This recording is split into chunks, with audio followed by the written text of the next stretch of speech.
Voilà, nous allons débuter. Merci à vous tous de rester avec nous donc, pour cette conférence plénière, je le disais, d'ouverture des assises régionales de la biodiversité. Le sujet qui va nous occuper pendant l'heure et demie, l'heure 45 à venir sont que des sols en bonne santé, l'enjeu au cœur de la transition écologique des territoires. Alors nous allons, durant le temps qui nous est imparti, essayer de faire le clair sur les problématiques qui sont liées donc à la qualité des sols, à leur vivacité, comme on pourrait dire, voir effectivement les enjeux qui se profilent, notamment au niveau régionaux. Et pour cause, il s'agit des assises régionales de la biodiversité.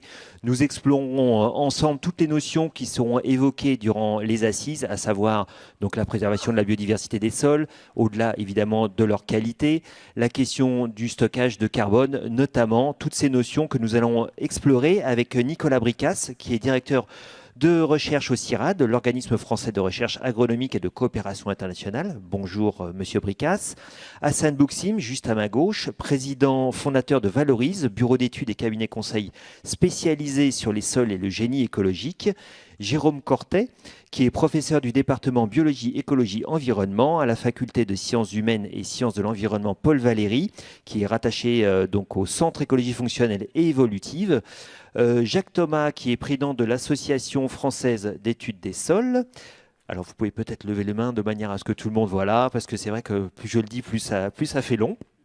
Et Isabelle Touzard, qui est maire de Murviel-les-Montpellier, vice-présidente de Montpellier Méditerranée Métropole et qui est en charge de la transition écologique et solidaire de la biodiversité, de l'énergie, de l'agroécologie et de l'alimentation. On peut dire que vous ne manquez pas de responsabilité. On verra que votre point de vue sera éclairant. Alors merci à vous tous et toutes d'être présents. Merci à vous tous et toutes de nous écouter. Je ne me suis pas présenté, je vais le faire très rapidement puisque nous allons passer quelques minutes ensemble et puis que j'aurai l'occasion également d'animer quelques conférences cet après-midi. Je m'appelle David Hacher et je suis directeur de publication d'Actu Environnement, titre de presse spécialisé que vous connaissez peut-être et qui traite notamment de l'environnement dans toute sa transversalité. Alors avant de commencer et de donner la parole à mes intervenants, je vais tout de suite faire un rapide sondage dans la salle. Donc n'ayez pas peur, je ne vais pas vous poser une question indiscrète. Qui est spécialiste des sols parmi vous ? Levez la main. Un seul, 2, 3. Bon, de toute évidence, il y a une majorité de personnes qui ne sont pas spécialistes des sols, ou en tout cas qui n'osent pas se déclarer comme telles. Écoutez, ça tombe bien, on va pouvoir vous éclairer effectivement sur la question de la qualité et notamment des enjeux globaux par rapport à cette problématique. Alors, pour commencer, je vous le disais, l'idée donc de cette table ronde, c'est de voir les enjeux du sol au niveau de la transition écologique des territoires. Du coup, je vais tout de suite donner la parole à Madame Touzard, comprendre avec vous quels sont les enjeux au niveau de la métropole qui sont jour en ce qui concerne la qualité des sols. Si vous pouvez nous dresser un panorama global. C'est une très vaste question. En fait, c'est une question introductive, donc voilà. Rassurez-vous. Les sols, en fait, comment expliquer ça ? Des élus, peut-être, ou une intercommunalité regardent les sols sous différents angles. Les sols, c'est bien entendu là où on va avoir nos activités humaines, où on va construire, où on va développer des infrastructures, etc. Donc là, on regarde les sols plus en termes de surface, c'est vrai, plus la terre en fait que le sol. Et voilà, si je ne veux pas revenir là-dessus, c'est un peu tout ce qui a été développé beaucoup, si j'ai bien compris, parce que je suis arrivée un petit peu en retard dans l'introduction. Mais les sols, voilà, on les regarde de plus en plus, les intercommunalités, puisqu'on est préoccupés, voilà, on est des élus, on a des concitoyens qui sont préoccupés par des tas de choses. D'abord, la question du cadre de vie, de là où je vis, entre la ville et la campagne. Et par exemple, la métropole de Montpellier, c'est 31 communes. C'est bien entendu la ville principale de Montpellier, mais c'est aussi des communes tout autour qui sont restées encore avec des caractéristiques rurales importantes. Et là, petit à petit, on se rend compte que le sol, si on le regarde, parce que c'est là aussi où se met en place tous ces paysages dont on a l'usage et dont on bénéficie de plus en plus. Parce qu'en plus, nos concitoyens, on leur demande d'accepter la densification, on veut moins s'étendre, donc de vivre dans des conditions urbaines plus denses, et donc du coup il faut en même temps tenir ce pari de continuer à avoir de pouvoir, au contraire, accroître cette possibilité d'avoir ce lien à la nature. Ça fait combien de temps qu'on se pose la question des sols, qu'on ne le voit plus simplement comme un support sur lequel on va bâtir, sur lequel Je dirais que on va faire pousser c'est très l'agriculture? récent. C'est très récent. Et d'ailleurs, je vais venir là-dessus, le sol n'est pas connu. Là, il y a j'ai vu 3 doigts se lever de personnes qui connaissent les sols. Parmi les élus, très peu de personnes connaissent les sols au sens de cette immense portion de l'écosystème en fait qui est sous nos pieds. On regarde les sols de plus en plus, bien entendu, dans le cadre des cadres alimentaires, nourriciers. Ça, c'est une préoccupation croissante des grandes villes qui sont des bassins de consommation. C'est question de résilience, voilà.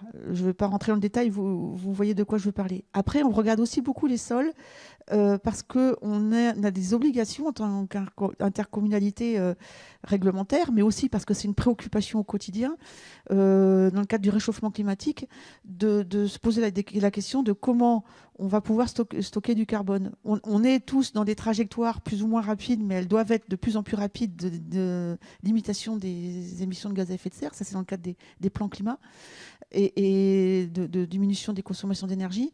Mais on se pose la question, et c'est par exemple dans le cadre du plan climat de la métropole, une fiche action. Alors j'en profite, le plan climat de la métropole, pour ceux qui sont montpelliérains, vient d'être mis en ligne aujourd'hui même. À la consultation, on a un mois pour le regarder, et il y a bien entendu tout un axe du plan climat qui en compte 10, qui touche la question de la biodiversité. Mais je reviens sur cette question de séquestration du carbone. C'est quelque chose qui est tout récent. Je faisais des recherches sur Internet, stratégie de séquestration du carbone à l'échelle d'un territoire. Regardez sur Internet, il n'y a pas.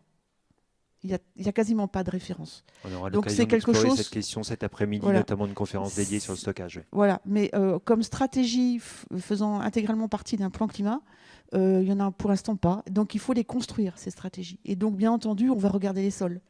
Dans l'imaginaire ou dans ce que pensent ou ce que voient les concitoyens ou les élus, on pense beaucoup végétalisation, que ce soit en ville ou que ce soit dans la partie rurale.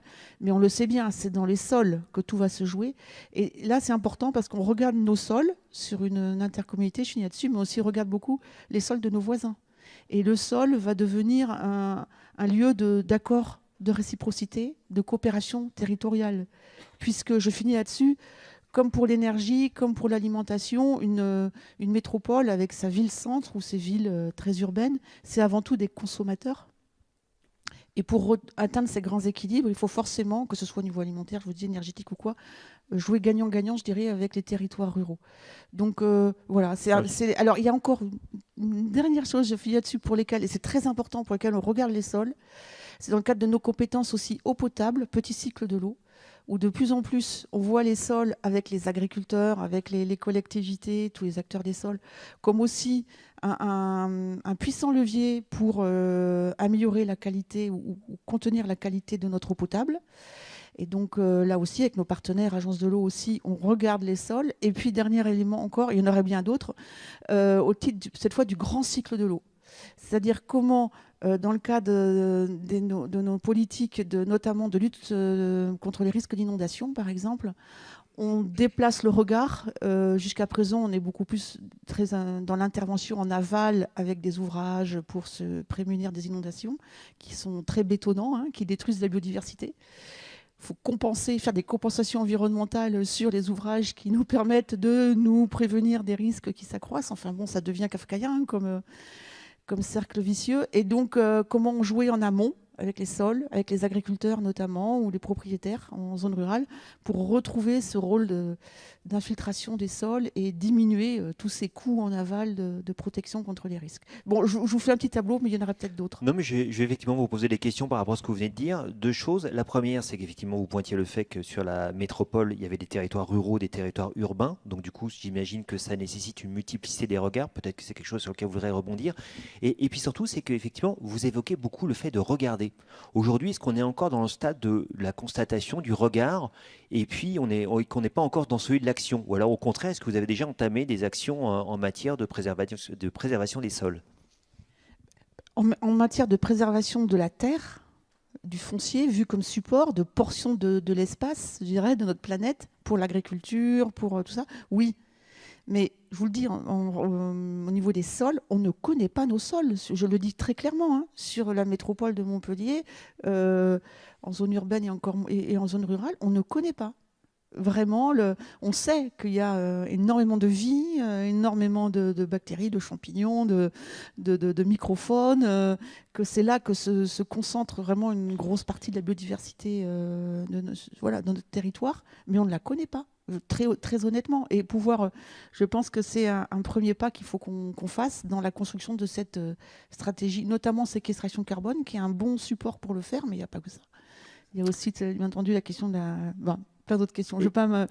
mais soyons honnêtes, on ne connaît pas nos sols. Eh ben, écoutez, effectivement, à l'instar de la salle, effectivement, où seulement 3 doigts se sont levés, manifestement, c'est là le terreau, et vous me passerez le jeu de mots, effectivement, de la discussion que on va tout de suite continuer avec vous, Jérôme Cortet. Donc, je le disais, vous êtes professeur de département biologie, écologie, environnement. Alors, du coup, vous allez peut-être pouvoir commencer à nous éclairer, effectivement, sur ce que c'est qu'un sol, et puis surtout, comment est-ce qu'on mesure sa qualité. Est-ce que c'est quelque chose qui...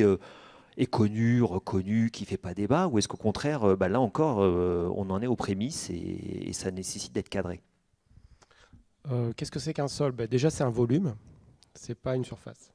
Donc ça, c'est déjà, si tout le monde aujourd'hui peut sortir de cette salle en pensant que c'est un volume et pas une surface, je pense qu'on aura déjà beaucoup avancé. Et c'est extrêmement important d'avoir ça en tête. C'est un volume qui s'est construit patiemment, souvent. C'est un volume qui peut être détruit très rapidement, effectivement, par l'aménagement notamment.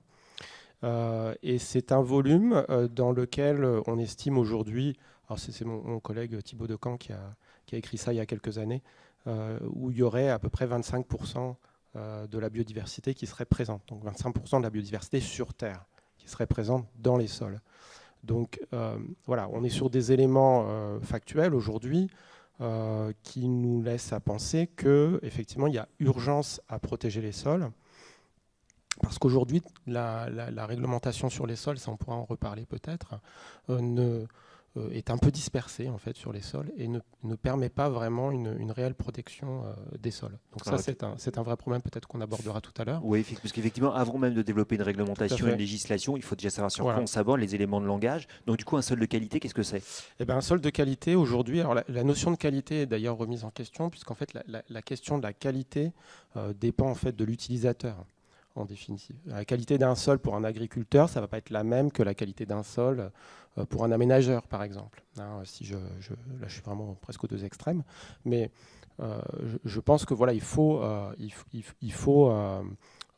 être assez vigilant sur ces questions et sur ces définitions de qualité. Mais grosso modo, on peut dire qu'un sol est en bonne santé ou de bonne qualité s'il remplit bien ses fonctions. C'est-à-dire les fonctions pour lesquelles il est destiné. Alors, il y en a plusieurs. Hein. On a parlé de stockage de carbone, on peut parler de production de biomasse, on peut parler de rétention en eau des sols et accueil de la biodiversité, par exemple. Alors, donc, c'est pas avec une valeur unique qu'on va définir la qualité d'un sol. Ça, franchement, il faut arrêter cette vision des choses. Quelque part de dire on va trouver une définition. Je pense que ça fait des années qu'on essaye de dire on va noter les sols, on va essayer de trouver une note finale à la qualité des sols. Je pense que c'est peut-être pas la meilleure direction à prendre en fait en définitive. Alors Madame Touzard nous disait qu'au niveau de la métropole et puis plus largement d'ailleurs des pouvoirs publics, la notion de sol était assez récente, on l'a regardé depuis peu. Vous, je le disais, vous êtes professeur au département biologie, écologie, environnement. Le sol, c'est votre spécialité. J'ai envie de vous poser la question, depuis quand est-ce que vous travaillez sur les sols et puis comment est-ce que vous travaillez dessus? Alors on travaille sur les... Je vois des petits sourires, genre ça fait une éternité. Non, j'ai commencé à travailler sur les sols depuis que j'ai 20 ans, quoi. Donc ça fait un certain nombre d'années. Donc il n'y a pas si longtemps. Merci. Donc effectivement, on est peu nombreux en fait globalement, mais on a quand même un vivier en France qui est significatif sur ces questions. Parce qu'on est des organismes de recherche en fait, qui se sont quand même toujours préoccupés du sol. Bon, l'INRAE bien sûr, mais l'IRD, le CIRAD, et puis les universités qui sont présentes, j'en oublie certainement. Donc il y a quand même un vivier qui est présent. Je voudrais signaler également qu'il y a un réseau qui existe au niveau français, c'est le réseau national d'expertise scientifique et technique sur les sols, ERNEST, qui est là aussi pour justement émettre des recommandations par rapport au sol. Donc il y a quand même une structuration qui existe sur les sols en France. Elle n'est peut-être pas suffisamment développée et elle diffuse peut-être pas suffisamment ses connaissances. Là, il y a peut-être une question à travailler. Mais en tout cas, elle est en capacité de répondre à un certain nombre de questions et elle répond à un certain nombre de questions. Alors ça, c'est la question du quand. Ensuite, je vous ai posé une deuxième question, c'est la question du comment. Quelles sont les recherches que vous menez? Alors, moi, directement ou indirectement d'ailleurs, hein, via vos équipes. Oui, alors vos équipes, ça serait bien prétentieux. Mais disons que moi, je travaille plutôt sur les aspects d'écologie des sols, donc de biodiversité des sols. Donc effectivement, on mène des programmes de recherche. D'ailleurs, sur la ville de Montpellier, on a un gros programme actuellement qui est financé par l'Agence nationale de la recherche qui s'appelle BISE, où on échantillonne justement pour mieux connaître les sols urbains différents sites. Il y a des sols qu'on connaît mieux que d'autres. Typiquement, effectivement, les sols agricoles, on sait qu'en termes de biodiversité, on n'est pas au top. On connaît moins bien les sols urbains, par exemple, qui présentent une diversité de faciès. Donc voilà, donc ce sont des... On les connaît moins, pourquoi? Parce qu'ils sont recouverts d'une couche bétonnée, enfin entre guillemets, ou... Déjà parce que les enjeux ont mis du temps à arriver. C'est-à-dire qu'aujourd'hui, on parle des enjeux d'artificialisation des sols, mais je pense que c'est quelque chose qui est assez récent. L'artificialisation des sols, on en parle depuis 10-15 ans maximum, quoi, et encore... ça n'avait pas percolé partout. Donc du coup, voilà, c'est vrai que les sols urbains, ce n'étaient pas forcément les sols sur lesquels on s'était penché le plus jusqu'à présent. Aujourd'hui, on voit que c'est une grosse question. C'est vrai que les sols agricoles, on connaît un peu mieux, les sols forestiers, on connaît un peu mieux. Mais il y a encore beaucoup de questions à résoudre. Je pense que Jacques, qui est à côté de moi, pourra également en parler. Et puis, il y a aussi un problème, je pense, au niveau recherche, qui est une question disciplinaire. C'est-à-dire que la pédologie, ça a été pendant très longtemps finalement une science physique en fait, et c'est relativement récent que c'est devenu une science ouverte aux biologistes, quoi. La biodiversité des sols est arrivée très tard finalement dans le monde des pédologistes. On voyait le sol comme un support géotechnique, si je vous comprends bien, plutôt que sur un support vivant. Oui, alors je pense que les pédologues ont toujours dit, si on regarde les définitions sur qu'est-ce que c'est qu'un sol, la notion de vivant était toujours là, toujours présente, puisque bon, bien sûr, un sol ne peut pas se former, en fait, se forme avec les êtres vivants. Donc cette notion était toujours là, mais elle était toujours mise un peu de côté et elle était toujours considérée un peu comme secondaire finalement par rapport aux processus physiques, climatiques qui étaient présents dans les sols. Donc il y a aussi ce phénomène-là, je pense, qui a contribué au fait que les sciences du sol ont un peu de mal à structurer, puisque finalement elles arrivaient de disciplines différentes, quoi.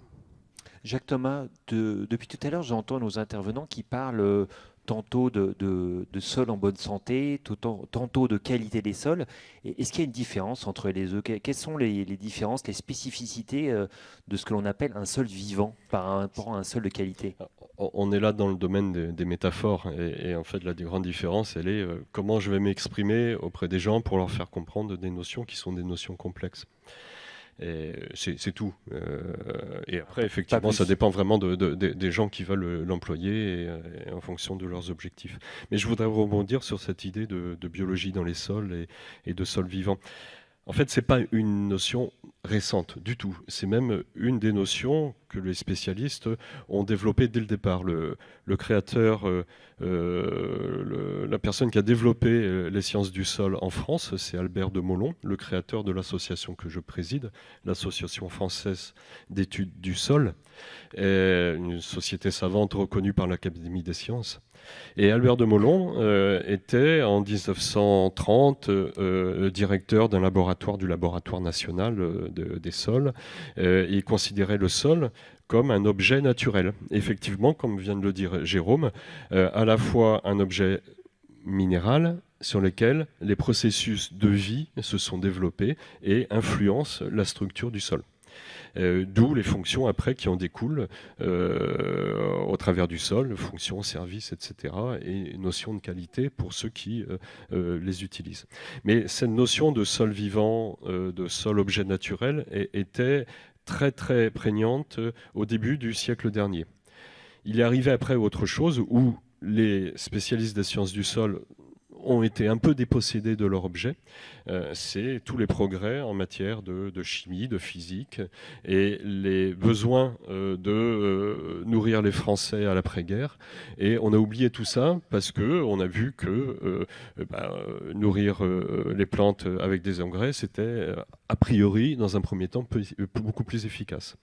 Aujourd'hui, on redécouvre cette notion parce que justement, on a été trop loin dans cette façon de faire et d'aménager les espaces et de produire des biens alimentaires. Et on est obligé de revenir à quelque chose de complètement fondamental, c'est qu'est-ce qu'un sol, en quoi il est utile pour les êtres vivants terrestres. Et bien, en fait, c'est tout simplement deux objets, les sols et les espèces vivantes terrestres, qui ont coévolué ensemble depuis 500 millions d'années. Il n'y aurait pas eu d'espèces vivantes terrestres si le sol n'avait pas été capable, le sol de l'époque, il y a 500 millions d'années, n'avait pas été capable d'évoluer, de bouger et d'accueillir des racines, d'accueillir une microflore, et qui petit à petit, l'un et l'autre, se sont transformés, permettant à l'un d'évoluer et à l'autre d'évoluer, pour arriver à une diversité que l'on a aujourd'hui, qui est énorme. Alors c'est vrai qu'on fait des focus sur les sols agricoles, les sols forestiers et les sols, aujourd'hui, les sols liés à l'activité humaine, les sols urbains, les technosols, les anthroposols. Mais il ne faut pas oublier tous les autres. Anthroposols. Les sols liés à l'activité humaine, d'anthropos. Mais il ne faut pas oublier aussi tous les autres. Et on est aussi à des assises de la biodiversité. Tous les espaces naturels ont des sols qui sont extrêmement variés, extrêmement diversifiés, et qui sont autant d'objets naturels qu'il faut prendre en considération. Alors Nicolas Bricas, Monsieur Thomas disait manifestement on a été trop loin. Pour autant, quand j'écoute l'actualité avec la crise en Ukraine, la crise énergétique, j'ai l'impression qu'on en demande encore plus à nos sols, qu'on dit aujourd'hui qu'il va falloir qu'ils accueillent des éléments de production des énergies renouvelables. Je pense notamment aux centrales solaires au sol justement. Éventuellement les champs éoliens, mais là l'emprise foncière est un petit peu plus faible. Enfin, en tout cas, ça tend du point de vue du foncier. De l'autre côté, on a les agriculteurs qui nous disent de toute évidence, il y a des problématiques, des tensions sur le marché des matières premières alimentaires. Il va falloir qu'on produise plus. Donc clairement, j'ai l'impression qu'on est allé trop loin, mais on continue encore dans la même direction. Pour vous, c'est clairement on fait fausse route? Non, je ne sais pas si on fait fausse route. C'est intéressant de s'interroger sur qui sont les acteurs qui disent aujourd'hui qu'il faut augmenter encore la production. Et c'est l'analyse qu'on a faite entre février et juin. Et ce qui est très intéressant, c'est que ce sont tous les gens qui sont contrariés par l'arrivée d'une politique de verdissement de l'agriculture qui s'appelle Farm to Fork, de la fourche à la fourchette, qui est la composante agricole et alimentaire du pacte vert proposé par la Commission européenne. Parce qu'ils sont dans un système dans lequel c'est compliqué de changer et qu'ils veulent gagner du temps et qu'ils ont plutôt aujourd'hui intérêt à dire qu'il y a besoin de produire plus pour en fait, détourner l'attention et de dire la question environnementale, on verra ça plus tard. Pour le moment, il y a des urgences. Je voudrais juste qu'on rappelle que la production alimentaire, elle dépasse de 30% les besoins énergétiques à l'échelle de la planète. On est en surproduction alimentaire à l'échelle planétaire depuis les années 80-90. Et aujourd'hui, quand vous dites énergétique, c'est énergétique au sens besoin... Par rapport à nos besoins caloriques, voilà. On produit 30% de plus que ce dont on a besoin, on gaspille une grande partie. Et puis, à l'échelle mondiale, 40% de la production céréalière part en alimentation animale, 70% en Europe. Parce qu'aujourd'hui, on ne nourrit plus des animaux seulement à l'herbe, on les nourrit en cultivant pour eux à grand coût énergétique et à grand coût environnemental. On sait tous, et toutes les prospectives, qu'elles soient faites par l'INRAE, par le CIRAD, par le WRI, par AFTER, Solagro, par l'IDRI, TIFA, toutes les prospectives scientifiques nous disent on peut aujourd'hui nourrir 10 milliards d'habitants que nous serons en 2050, avec de l'agroécologie, avec des rendements moindres, à condition de réduire la part de la production agricole qui part en alimentation animale. Ça ne veut pas dire qu'on cesse de consommer des animaux. On a absolument besoin des animaux pour remplacer la fertilité chimique par de la fertilité transférée par les animaux. Mais ça veut dire qu'on réduit la surconsommation de produits animaux. Et à ces conditions, toutes les prospectives le disent, on passe. Donc ça, c'est important d'avoir ça en tête, c'est qu'il y a eu la construction d'un discours pour nous dire qu'il fallait produire plus. Cela dit, il ne faut jamais oublier qu'avant le 19e siècle, l'agriculture, ou on va dire la production de biomasse, pour le dire plus largement, je vais intégrer la forêt dedans, elle produit toujours 4 choses. Elle produit des aliments, elle produit de l'énergie, elle produit des huiles pour s'éclairer, elle produit des animaux pour se transporter comme force de travail, elle produit du bois pour se chauffer, elle produit des matériaux, elle produit de la paille, elle produit des fibres, elle produit du bois d'œuvre et elle produit de la fertilisation. Et la révolution industrielle qui a en fait consisté à remplacer une grande partie de ces produits issus de la biomasse par des produits issus du sol, issus du fossile. L'énergie, c'est le charbon, puis c'est le pétrole et le gaz, et c'est aujourd'hui l'uranium ou les gaz de schiste. Les matériaux, c'est grâce à l'énergie qu'on trouve, on va pouvoir faire des poutrelles en acier et du ciment. On va pouvoir remplacer du coup le bois d'œuvre et une partie de la forêt. Et puis, pour les fertilisants, le procédé Haber-Bosch, on capte l'azote de l'air, on le transforme en urée, on va chercher les mines de phosphore au Maroc pour l'Europe, et on va chercher la potasse en Alsace pour la France. Et ça va permettre de dégager l'agriculture ou la production de biomasse de 3 de ses fonctions, pour se consacrer exclusivement à l'alimentation, quasi exclusivement. Il reste du coton, il reste un peu de bois d'œuvre, mais majoritairement, l'agriculture devient agroalimentaire. Et c'est ça qui permet l'explosion de la production alimentaire et de faire que la production alimentaire est allée plus vite que la population. Si demain, on doit effectivement redonner à l'agriculture ces 4 fonctions-là, produire de l'aliment, de l'énergie, des matériaux et des fertilisants, les prospectives là nous disent c'est un changement radical de nos modes de consommation, c'est en fait un changement radical de société. Ça veut dire qu'on devient plus frugaux, surtout, pas uniquement sur les produits animaux, sur l'ensemble. On est tous à peu près d'accord scientifiquement sur ce constat-là. Maintenant, la question, c'est comment on va aller vers ça. Est-ce qu'aujourd'hui, il y a une brèche, à votre avis, vu qu'on a même le président de la République qui parle de sobriété, qui dit clairement en matière énergétique, la fête, c'est fini. Est-ce qu'on peut imaginer qu'il y ait la même chose, le même raisonnement pour l'alimentation ? Ou est-ce que c'est beaucoup trop intime, pour les Français notamment ? Je pense que les choses sont en train de bouger de partout.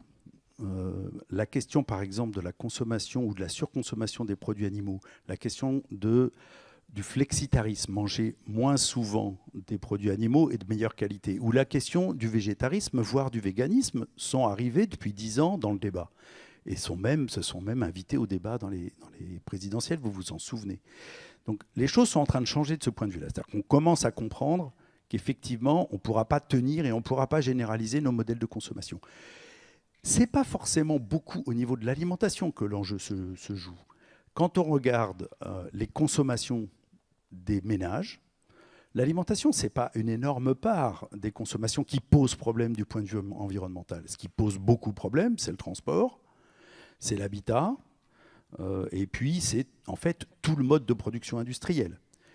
On a fait des tas d'estimations avec les données de l'ADEME en imaginant qu'un ménage français qui réduirait très sensiblement sa consommation de viande pour garder une consommation 2-3 fois par semaine, un peu moins de viande rouge, encore de la viande blanche, qui essaierait de recycler complètement ses déchets, qui réduirait considérablement son déplacement en voiture. On est aujourd'hui à 12 000 km en moyenne, on passe à 1000. Et donc on prend des voitures de location, ou on partage des voitures, ou on prend davantage des moyens de transport moins énergivores. Voilà, on regarde des modèles de comportement de ménage. Aujourd'hui, on est à 12 tonnes d'équivalent CO2 par habitant et par an. Pour respecter l'accord de Paris, il faut qu'on passe à 3. Si on fait un très fort effort de changement de comportement des ménages, on diminue que de 3. Ça veut dire qu'il nous en reste beaucoup. Et ce beaucoup, il vient d'où? Des modes de production industrielle. Il ne vient pas uniquement des comportements des ménages. Donc les ménages ont quelque chose à faire, mais c'est aussi tout le mode de production qu'il faut changer. C'est compliqué. Alors aujourd'hui, pour reboucler ce que vous disiez au début, vous avez quand même néanmoins l'impression que ceux qui prêchent effectivement pour le fait qu'on continue comme avant, voire qu'on accélère effectivement dans une production agricole de masse, aujourd'hui, ils ont les bonnes oreilles effectivement des pouvoirs publics. Vous parliez du programme Farm to Fork au niveau européen. Aujourd'hui, c'est quelque chose dont on a du mal à s'emparer en France? Je ne dirais pas qu'ils ont les bonnes oreilles des pouvoirs publics.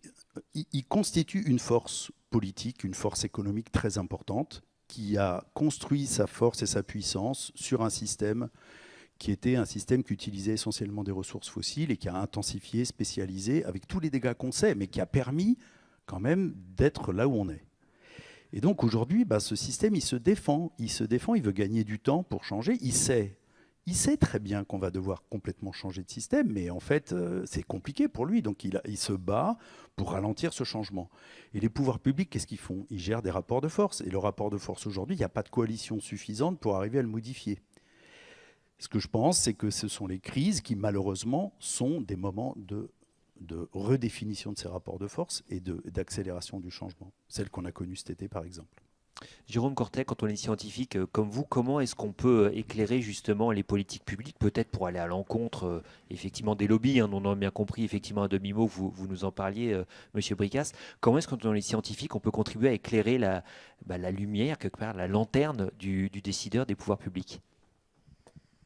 Est-ce qu'il y a des outils effectivement sur lesquels on travaille effectivement pour mettre à disposition une batterie, une caisse à outils quelque part qui permettent effectivement de prendre les bonnes décisions? Oui, alors c'est vrai qu'on peut, enfin c'est assez pessimiste quand même comme vision. donc c'est vrai qu'on peut essayer d'être un peu optimiste. Moi j'ai quand même le sentiment ces dernières années, ces derniers mois, qu'il y a quand même une conscience qui arrive sur les sols. J'observe et on observe assez attentivement ce qui se passe au niveau européen notamment. Actuellement, on est quand même sur donc le nouveau pacte, le Green Deal, hein, le nouveau pacte vert, qui a quand même mis les sols en lumière ces derniers mois. Et donc, avec quand même des engagements financiers qui sont très conséquents. Donc j'ai envie de dire qu'il y a quand même une prise de conscience globale qui est en train de se mettre en œuvre. Alors Nicolas Bricas est d'accord avec vous. Hein. Ouais, donc vous qui disiez effectivement qu'il était assez pessimiste, non, il est d'accord. Voilà. Après, voilà, il faut qu'effectivement cet argent il soit capté au bon endroit. C'est là où je suis un peu moins optimiste. Et donc, effectivement, c'est à nous, derrière, de proposer des projets, des programmes de recherche qui vont permettre d'éclairer un peu plus les politiques publiques. Et je pense qu'on a des gros progrès à faire, si on parle spécifiquement des sols, sur la réglementation, en fait. Il y a vraiment, là, je pense, au niveau, peut-être au niveau européen, mais en tout cas au niveau français, mais ça passera forcément par le niveau européen également. On a vraiment des gros problèmes réglementaires parce qu'en fait, la question des sols est complètement dispersée en fait, dans le droit français et on manque vraiment de documents cadres. Et c'est là où nous, à travers un certain nombre de réseaux, on peut essayer de travailler pour faire avancer les choses. Là, vraiment, je pense qu'il y a vraiment une chose qui est très importante. Et la deuxième chose, c'est ce qu'on disait au tout début, c'est l'éducation et la formation pour avoir des personnes qui sont compétentes. C'est-à-dire, il est anormal aujourd'hui que des urbanistes ne connaissent rien au sol. Ça, c'est absolument anormal. On ne peut plus continuer comme ça. Les agriculteurs, ils sont formés généralement. Ça, c'est un public qui connaît quand même le sol. Ça ne veut pas dire forcément que c'est respecté, mais en tout cas, il y a la formation qui existe. Mais dans le domaine de l'urbanisme, là, vraiment, il y a un manque criant, quoi.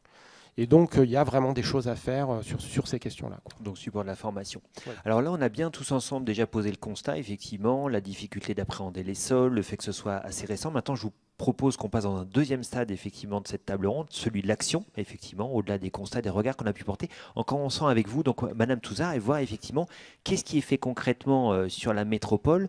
On le disait hein, tout à l'heure, la notion de sol vivant, donc qui forcément, à l'inverse, quand il s'artificialise, est en train de mourir. Alors comment est-ce qu'on peut revitaliser un sol? Comment est-ce que la métropole s'y engage? Parce que la métropole de Montpellier pendant longtemps a été connue effectivement pour une urbanisation galopante. D'ailleurs, encore quelques chantiers ici ou là. Aujourd'hui, est-ce que ça avance de ce point de vue-là? Est-ce qu'il y a des actions concrètes? Tout à l'heure, vous parliez d'un programme effectivement que vous avez l'air de tous les deux connaître, pour un BIZ. Peut-être vous pouvez nous en dire plus effectivement sur les actions que vous menez concrètement. Alors, si je reprends un petit peu les différentes politiques publiques, parce qu'il n'y a pas de politique publique sol, hein, on est d'accord. C'est vraiment un objet transversal qu'on va retrouver dans différents cadres, je dirais. Donc, je peux parler aussi pour mes collègues, hein, vice-présidents. Dans le domaine de l'urbanisme, dans le cadre, je crois que vous avez évoqué le ZAN tout à l'heure. Voilà, il va être question de, alors je ne dis pas de désimperméabiliser, je dis bien de désartificialiser, hein, ce qui est différent, parce qu'on parle souvent de désimperméabiliser les cours d'école, choses comme ça. Ça, c'est pas de la désartificialisation, le sol reste artificiel. Donc, vraiment de la désartificialisation, donc dans le PLUI qui est en cours d'élaboration, donc il y aura 2 hectares par an, ce qui est déjà...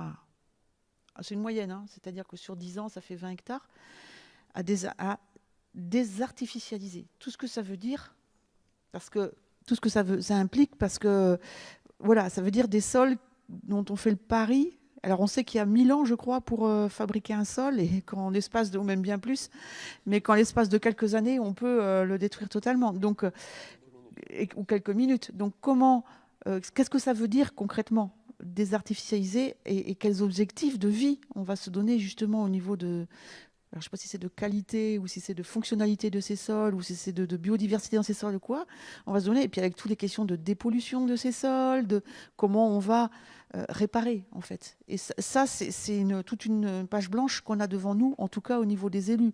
Il y a une volonté toujours pareille en termes de surface, mais concrètement sur le volume, comment on va travailler, c'est tout un grand champ qui est devant nous. Deuxième chose, pour vous dire que c'est vraiment d'actualité, hein, cette question. Autre volet de politique publique, c'est bien entendu la politique agroécologique et alimentaire, où on défend depuis le début l'agroécologie. Enfin, j'étais fervente défenseuse de ça avec l'appui de toute la communauté scientifique de Montpellier. Et le mot agroécologie était même difficile à prononcer dans les services ou par certains collègues élus à l'époque.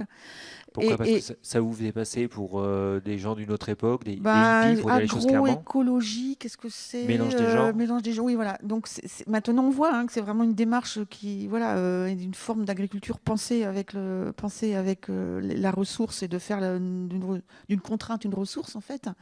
Et dans cette approche agroécologique qu'on défend, je ne vais pas venir sur la question foncière, la question de l'appui aux agriculteurs, avec les services notamment dans le cadre des moyens que nous donne la politique de l'eau potable, parce qu'il faut aller chercher des financements.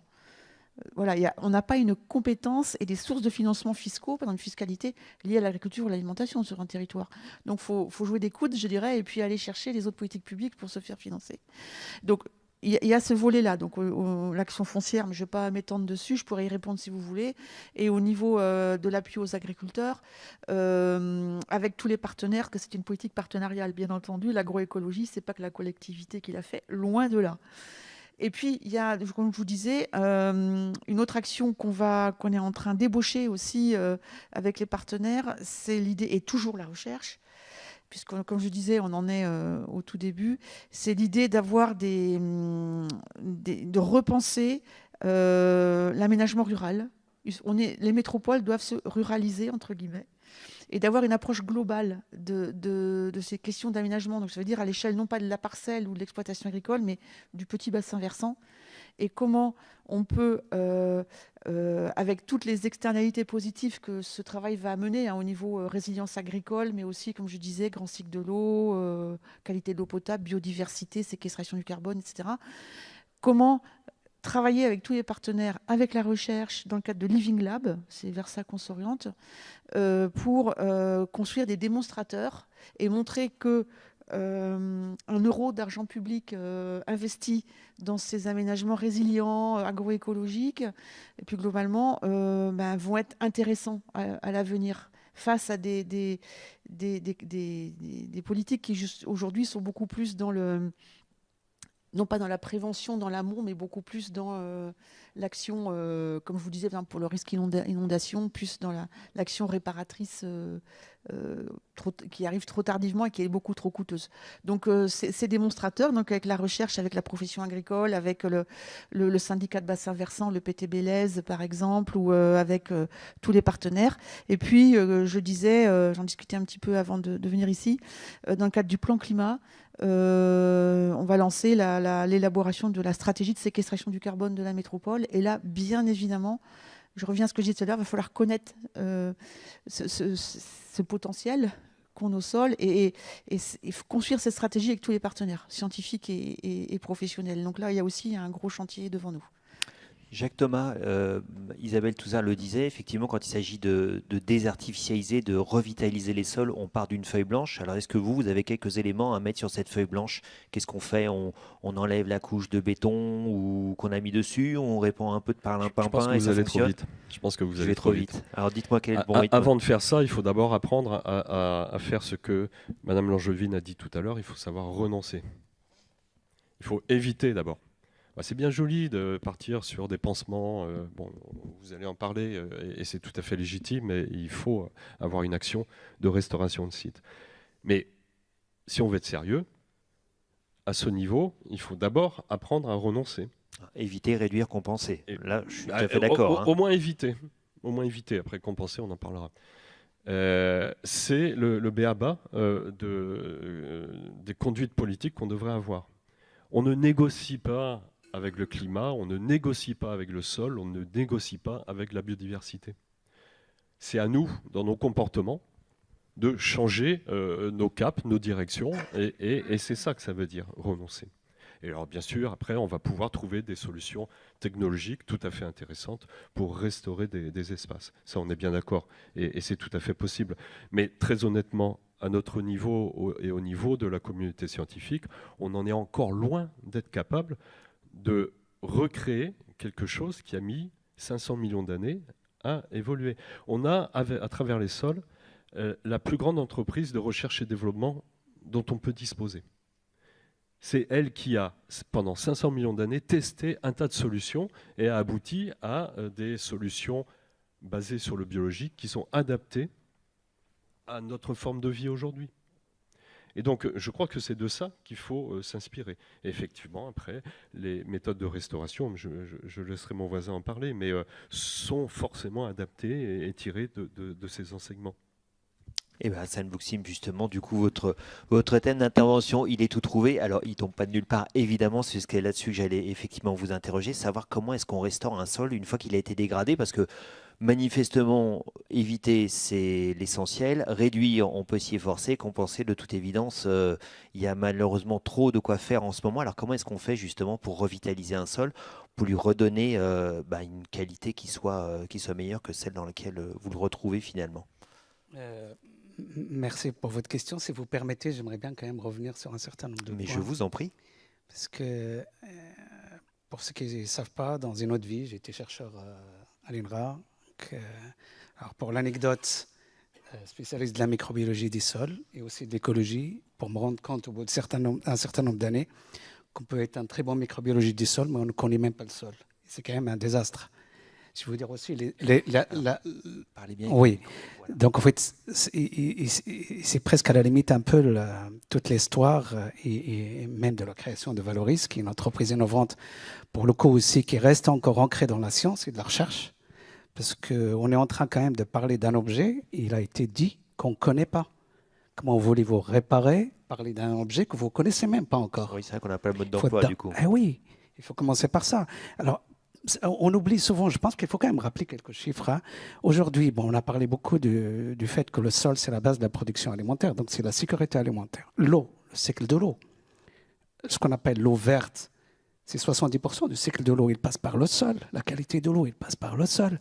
Vous savez qu'aujourd'hui, en fait, on a pour habitude de dire que dans une cuillère de sol, vous pouvez avoir plus de micro-organismes que peut avoir d'humains sur Terre. On ne se rend pas compte de l'importance du sol. Donc le sol n'est pas un objet en soi séparé de l'écosystème.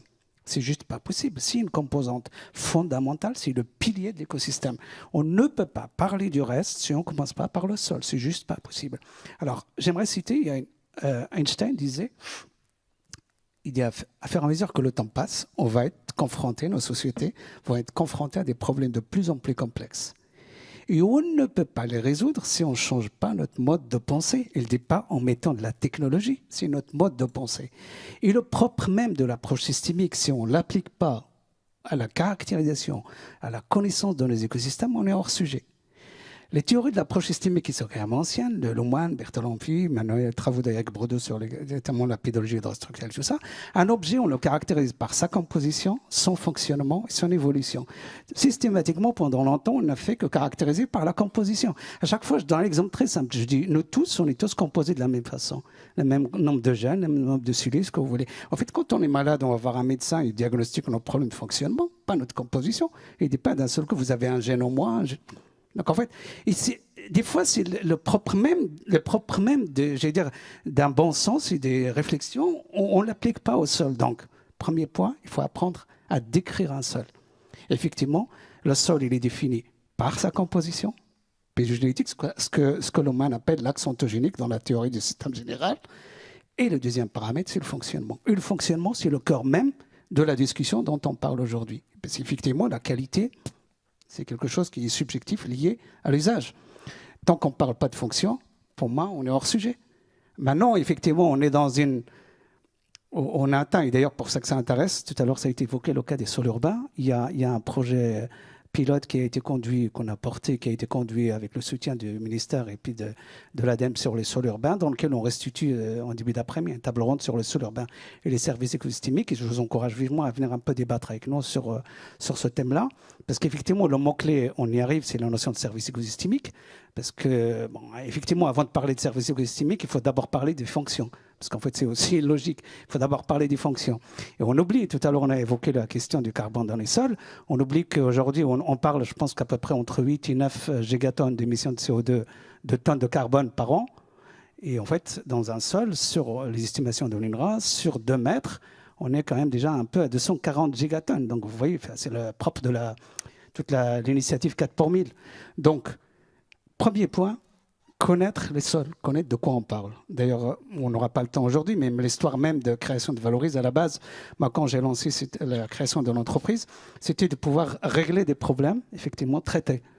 Notamment avec une approche... Il y a combien de temps que vous avez lancé Valorise 2008. Donc maintenant, effectivement, donc 14 ans, donc à maturité. Oui, voilà. Mais très vite, on se rend compte en fait que le problème, effectivement, premièrement, c'est pas de soigner les symptômes, mais soigner l'origine du problème. Et deuxièmement, vous ne pouvez pas soigner un objet que vous ne connaissez pas. Vous mettez même Moi, pendant des années, j'ai travaillé sur des problématiques, des solutions biologiques, microbiologiques. Bon, vous mettez une bactérie ou des micro-organismes dans un milieu que vous ne maîtrisez pas. Vous ne savez même pas comment il fonctionne. Vous ne savez pas comment votre objet...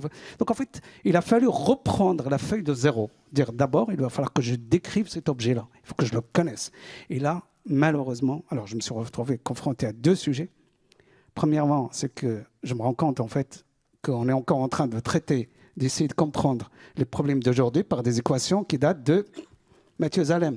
On a empilé aujourd'hui des équations, des outils de calcul, ainsi de suite, mais sauf qu'en fait, la science, on n'a pas eu le temps.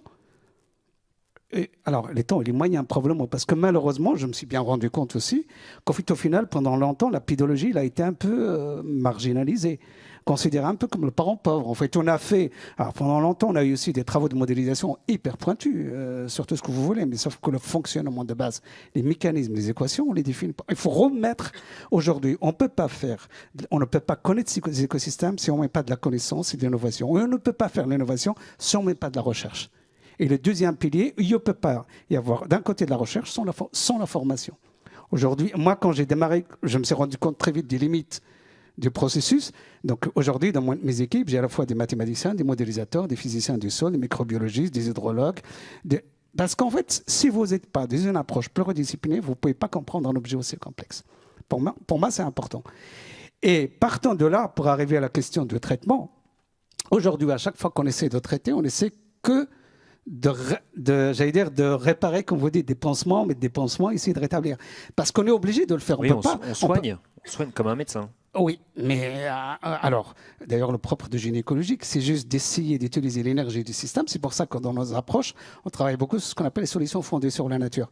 L'idée, c'est d'amorcer l'énergie du système, le mettre dans une trajectoire positive pour le laisser un peu se rétablir. Vous ne pouvez pas recréer en je sais combien de milliers d'années ce que la nature a mis du temps et que l'être humain, pour le coup, une petite anecdote, la biomasse de toute l'humanité ne pèse même pas 0,01 de toute la biomasse du globe terrestre. Si vous voulez, en fait, les dégâts qu'on fait, hein. On ne représente pas grand-chose et vous voyez les impacts. Donc oui, effectivement, dans ce qui a été évoqué ce matin, la séquence ERC, avant d'arriver au C, il faut d'abord commencer par faire le E et le R. Et souvent, on l'oublie, on va très vite dans le C. Maintenant, on est obligé des fois, parce qu'effectivement, aujourd'hui, sur le fait de reconquête des sols et des friches, on est obligé de travailler avec des solutions de génie écologique pour restaurer. Alors, on n'est pas obligé toujours de reconstruire des sols. Aujourd'hui, par exemple, on a beaucoup travaillé avec l'ADEME et puis avec un certain nombre d'acteurs ministères sur tout ce qui est logique d'économie circulaire et réinjection, notamment des déblais que génèrent nos ouvrages, dont notamment les aménagements paysagers, ne serait-ce que pour essayer de sanctuariser des zones agricoles. Parce qu'en fait, aujourd'hui, ce qu'on appelle communément les terres végétales, avec un terme qui des fois souvent un peu me répile, parce que pour moi, ça n'existe pas une terre végétale, ça n'a aucun sens. C'est juste des terres de décapage. Pourquoi on continue encore entre guillemets, à dégrader juste pour faire un aménagement paysager qui d'une part coûte, parce que quand une collectivité génère des déblais, il est obligé de payer pour les mettre dans des centres de stockage. Premier poste de paiement. Deuxième point, il paye pour aller chercher une terre qui est, elle, de décapage pour dégrader des zones agricoles, pour faire un aménagement paysager. Deuxième poste de dépense. Troisième poste, on fait des aménagements tellement pas résilients du tout, avec de l'irrigation, ainsi de suite, qui nous génèrent des coûts d'entretien. En fait, on marche sur la tête. Complètement. Je veux dire, alors qu'en fait, revenons juste à comprendre le problème de la base. Comment ça ? C'est pour ça que je disais à chaque fois que j'ai l'occasion d'avoir des conférences, notamment sur les approches systémiques, première hypothèse, changer notre mode de pensée. Si on ne change pas de mode de pensée, on peut toujours continuer à faire la même chose. Et peut-être le dernier point, alors on aura probablement, je pense qu'on n'aura pas le temps aujourd'hui de l'aborder, parce qu'en fait, il sera beaucoup question de services écosystémiques et des questions de ZAN, notamment cet après-midi dans la table ronde que j'anime à 14h. Effectivement, quelle a été ma déception d'un côté de voir un projet de loi, parce qu'effectivement, cette bataille pour rendre les sols, presque leur remettre juste leur place naturelle qu'ils devaient avoir. Parce que moi, en fait, aujourd'hui, on me dit, on commence à en parler. Je dis, encore heureux qu'on en parle. Ça fait combien d'années qu'on n'en parle pas, alors que c'est quand même je dirais le fondement même de notre existence, mais on n'en parle pas. Quelle a été ma déception, la frustration de voir que d'un côté, on a le projet de loi sur lequel on parle des fonctions, c'est génial. On parle, pour une première fois, on parle des fonctions. Mais derrière, que je vois le décret d'application, j'ai des classes qui ne veulent rien dire. J'ai même une pelouse qui, d'un seul coup, il n'est pas artificialisé, et dès qu'il est au milieu machin, il est artificialisé. Oh, il est où toute la bonne intention qu'on avait marquée pour caractériser ? Normalement, on doit juste dire, il va falloir donner les outils, à la fois à la science, à l'innovation, à la recherche, pour dire, on va évaluer la fonction des sols, pour les classer dans la rubrique 1, 2, 3 ou 4. Non. En fait, d'une bonne idée, malheureusement, on est encore en train de la pervertir. Moi, je ne vais pas me mettre dans des postes. Alors, en fait, je suis un citoyen, donc je suis engagé aussi par rapport au discours que je dis. Mais quelque part, j'aimerais aussi des fois ramener le débat, alors, ça a été dit tout à l'heure, à des démonstrateurs. Parce que j'aime pas, moi, être les donneurs de leçons. Moi, je déteste ça. C'est aussi ma culture et mon éducation. Et j'aime bien la preuve par la démonstration. Quand on nous a dit que, effectivement, les sols urbains, on ne peut pas refonctionnaliser, on ne peut pas ci, on ne peut pas ça, je dis très bien. Il va falloir qu'on fasse un démonstrateur. Heureusement qu'on nous a suivis. Mais là, ça, c'est un autre débat. Parce qu'effectivement, les entreprises innovantes, entre le moment de nos domaines à nous, pour passer de la paillasse, de petite échelle pour aller à grande échelle, vous avez ce qu'on appelle la vallée de la mort. La vallée de la mort où personne ne vous suit. Personne. Heureusement qu'il y a eu un programme d'investissement d'avenir, plus l'ADEME, pour aujourd'hui montrer que non, on peut redonner une trajectoire positive à un sol urbain qui a été impacté. On peut avoir une meilleure biodiversité des sols qu'on appelle communément pauvres, alors qu'en réalité, plus on a des sols riches, plus on a une problématique de chute de biodiversité. Donc, il faut systématiquement passer par la démonstration. Et tout à l'heure, Madame Touzard, quand vous avez évoqué toutes les parties prenantes, je ne vous ai pas entendu citer les entreprises, et je pense que c'est important. Alors on va y revenir justement. Voilà, et je pense qu'on ne peut pas, parce que c'est d'une part un engagement citoyen, deuxième point, c'est un engagement aussi au sens de l'emploi. Aujourd'hui, nous, je veux dire, à Valorise, on cherche à recruter pendant maintenant, je dirais presque, ça fait 2 ans qu'on a j'en sais combien de postes à pourvoir. Et dans le domaine des sols, c'est le vide sidéral. Rien. Donc en fait, la formation ne suit pas dans ce domaine-là. Tout simplement parce qu'aujourd'hui, alors, est-ce qu'on vend encore le sol comme étant quelque chose d'archaïque, vieillot, qui fait que ça n'attire pas? J'en sais rien. Mais en tout cas, c'est un vrai problème. Aujourd'hui, dans le domaine de la connaissance des sols, et le sol comme étant une composante centrale de l'écosystème. Parce que moi, j'ai eu l'occasion, je suis désolé, je suis long, parce que c'est un peu de... Non, mais en plus, j'allais vous relancer. Je vais terminer là-dessus. J'ai eu, il y a 2-3 ans, des réunions en fait, avec mes collègues, dans le cadre, c'était à l'occasion de mes fonctions au sein du bureau de l'EPGE, avec les services de l'État et de Réal. Et j'entendais parler de biodiversité, de plantes et compagnie. Il n'y en a pas un qui m'a parlé de sol. Je dis, vos plantes, elles poussent où? Elles poussent dans l'air, dans l'eau. Oh, dans un hectare de sol, c'est 1,7 tonnes de bactéries. Dans un gramme de sol, on dit qu'il y a à peu près entre 100 000 jusqu'à 1 million d'espèces. Je veux dire, on ne se rend pas compte. Donc en fait, moi je n'ai assez, à chaque fois qu'on me dit « ouais, ça va, ça s'améliore un peu », non, le sol doit être au cœur de toutes les discussions dont on parle. De l'eau, de l'alimentation, de tout ce que vous avez cité tout à l'heure. Ce n'est plus un objet à part, c'est un objet au centre de toutes les discussions. Et je pense que, voilà, donc...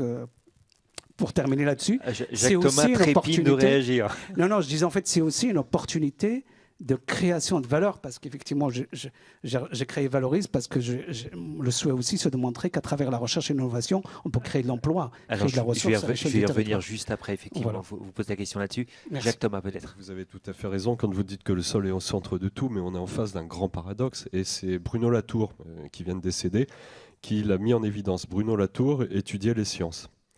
Toutes les sciences. Et il connaissait un peu la pédologie pour différentes raisons tout à fait personnelles.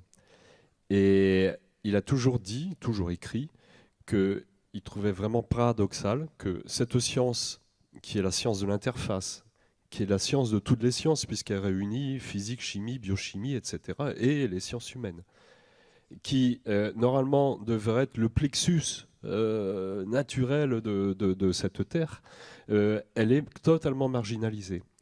Et marginalisé partout, c'est-à-dire que le dernier DEA de pédologue a été abandonné dans les années 80. Et depuis, on n'a plus une seule formation strictement pour des pédologues, pour étudier les sols. Et comment ça se fait, ça? À votre avis, vous l'avez dit, je pense que ça n'attire pas, a priori, ça n'attire pas des gens qui décident des programmes. On en parlera peut-être demain avec Marc-André Sellos. Il se désole lui aussi. Mais les jeunes ne sont pas sensibles à ça. C'est vrai qu'on entendait... Mais ce n'est pas les jeunes qui font les cursus. On leur propose d'aller dans différents cursus. Alors, par contre, les gens sont très, très appétents. Aussitôt qu'on discute des sols, qu'on leur dit qu'on vient des sols, on a les yeux qui pétillent. Les gens sont très appétents d'une connaissance sur les sols. Alors, avec des travers. Avec des travers, c'est que quand les gens attendent une information sur les sols, on est quelquefois accueillis comme le Messie, et parfois c'est des gourous qui s'en emparent.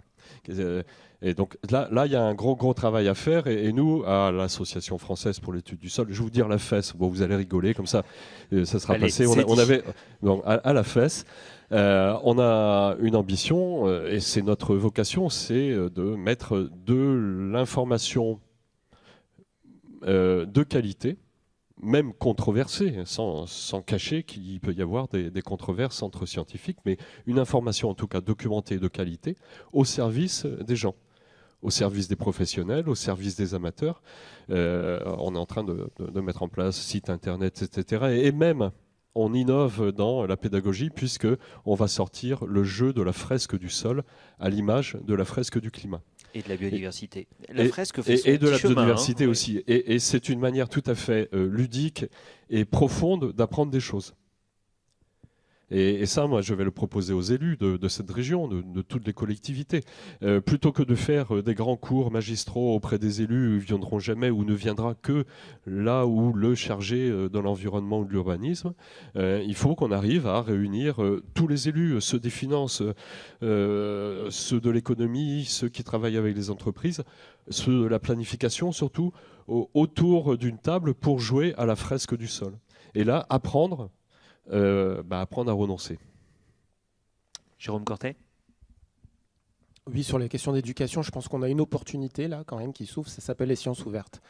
Là, il y a quand même quelque chose qui commence à émerger depuis un certain temps, mais sur les sols, on voit apparaître des programmes qui permettent aux citoyens de pouvoir s'intéresser directement au sol et de pouvoir participer à des programmes de recherche directement. Et donc là, je pense qu'il y a une opportunité que nous devons saisir, nous en tant que formateurs, en tant qu'universitaires, sur ces questions-là, pour toucher le plus large public. Et quand on parle des sols aux gens, tu l'as dit, Jacques, effectivement, les gens en fait sont intéressés par le sujet. Ils ont envie de savoir ce qu'il y a dans leur jardin, ils ont envie de savoir ils mangent telle chose, pourquoi est-ce qu'ils consomment bio par exemple, voilà, parce que ça fait du bien au sol. Voilà, ils ont des vrais, ou pas toujours, mais ils ont, ils ont des vrais questionnements par rapport à ces sujets. Et je pense que les sciences ouvertes peuvent vraiment permettre de travailler ces questions-là. Je reviens sur la question de la restauration. Actuellement, pour avoir travaillé sur ces questions-là, notamment la question des technosols, etc., la restauration, ça n'existe pas. En fait, on ne restaure jamais un sol. On peut restaurer certaines fonctions, on peut restaurer certaines fonctionnalités, production de biomasse, etc., à des coûts qui sont souvent très importants quand même, il faut le dire. Bon, même si on va aller sur des solutions basées sur la nature, on sera quand même à des coûts beaucoup plus importants que de préserver les sols, quoi. Donc ça, il faut le dire, la restauration, on réhabilite des choses, mais on ne restaure pas quelque chose.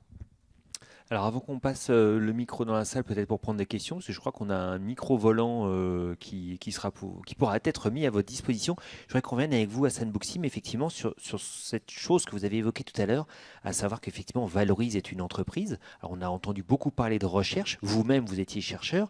Qu'est-ce qui a permis de passer du cap de la recherche à celui de l'entreprise? Parce que bon, ce qui caractérise quand même tout ce qui concerne la biodiversité, la nature en règle générale, on peut dire que pendant des années, ça n'a pas eu de réalité de marché. On a l'impression qu'avec le génie écologique, les choses sont en train de changer.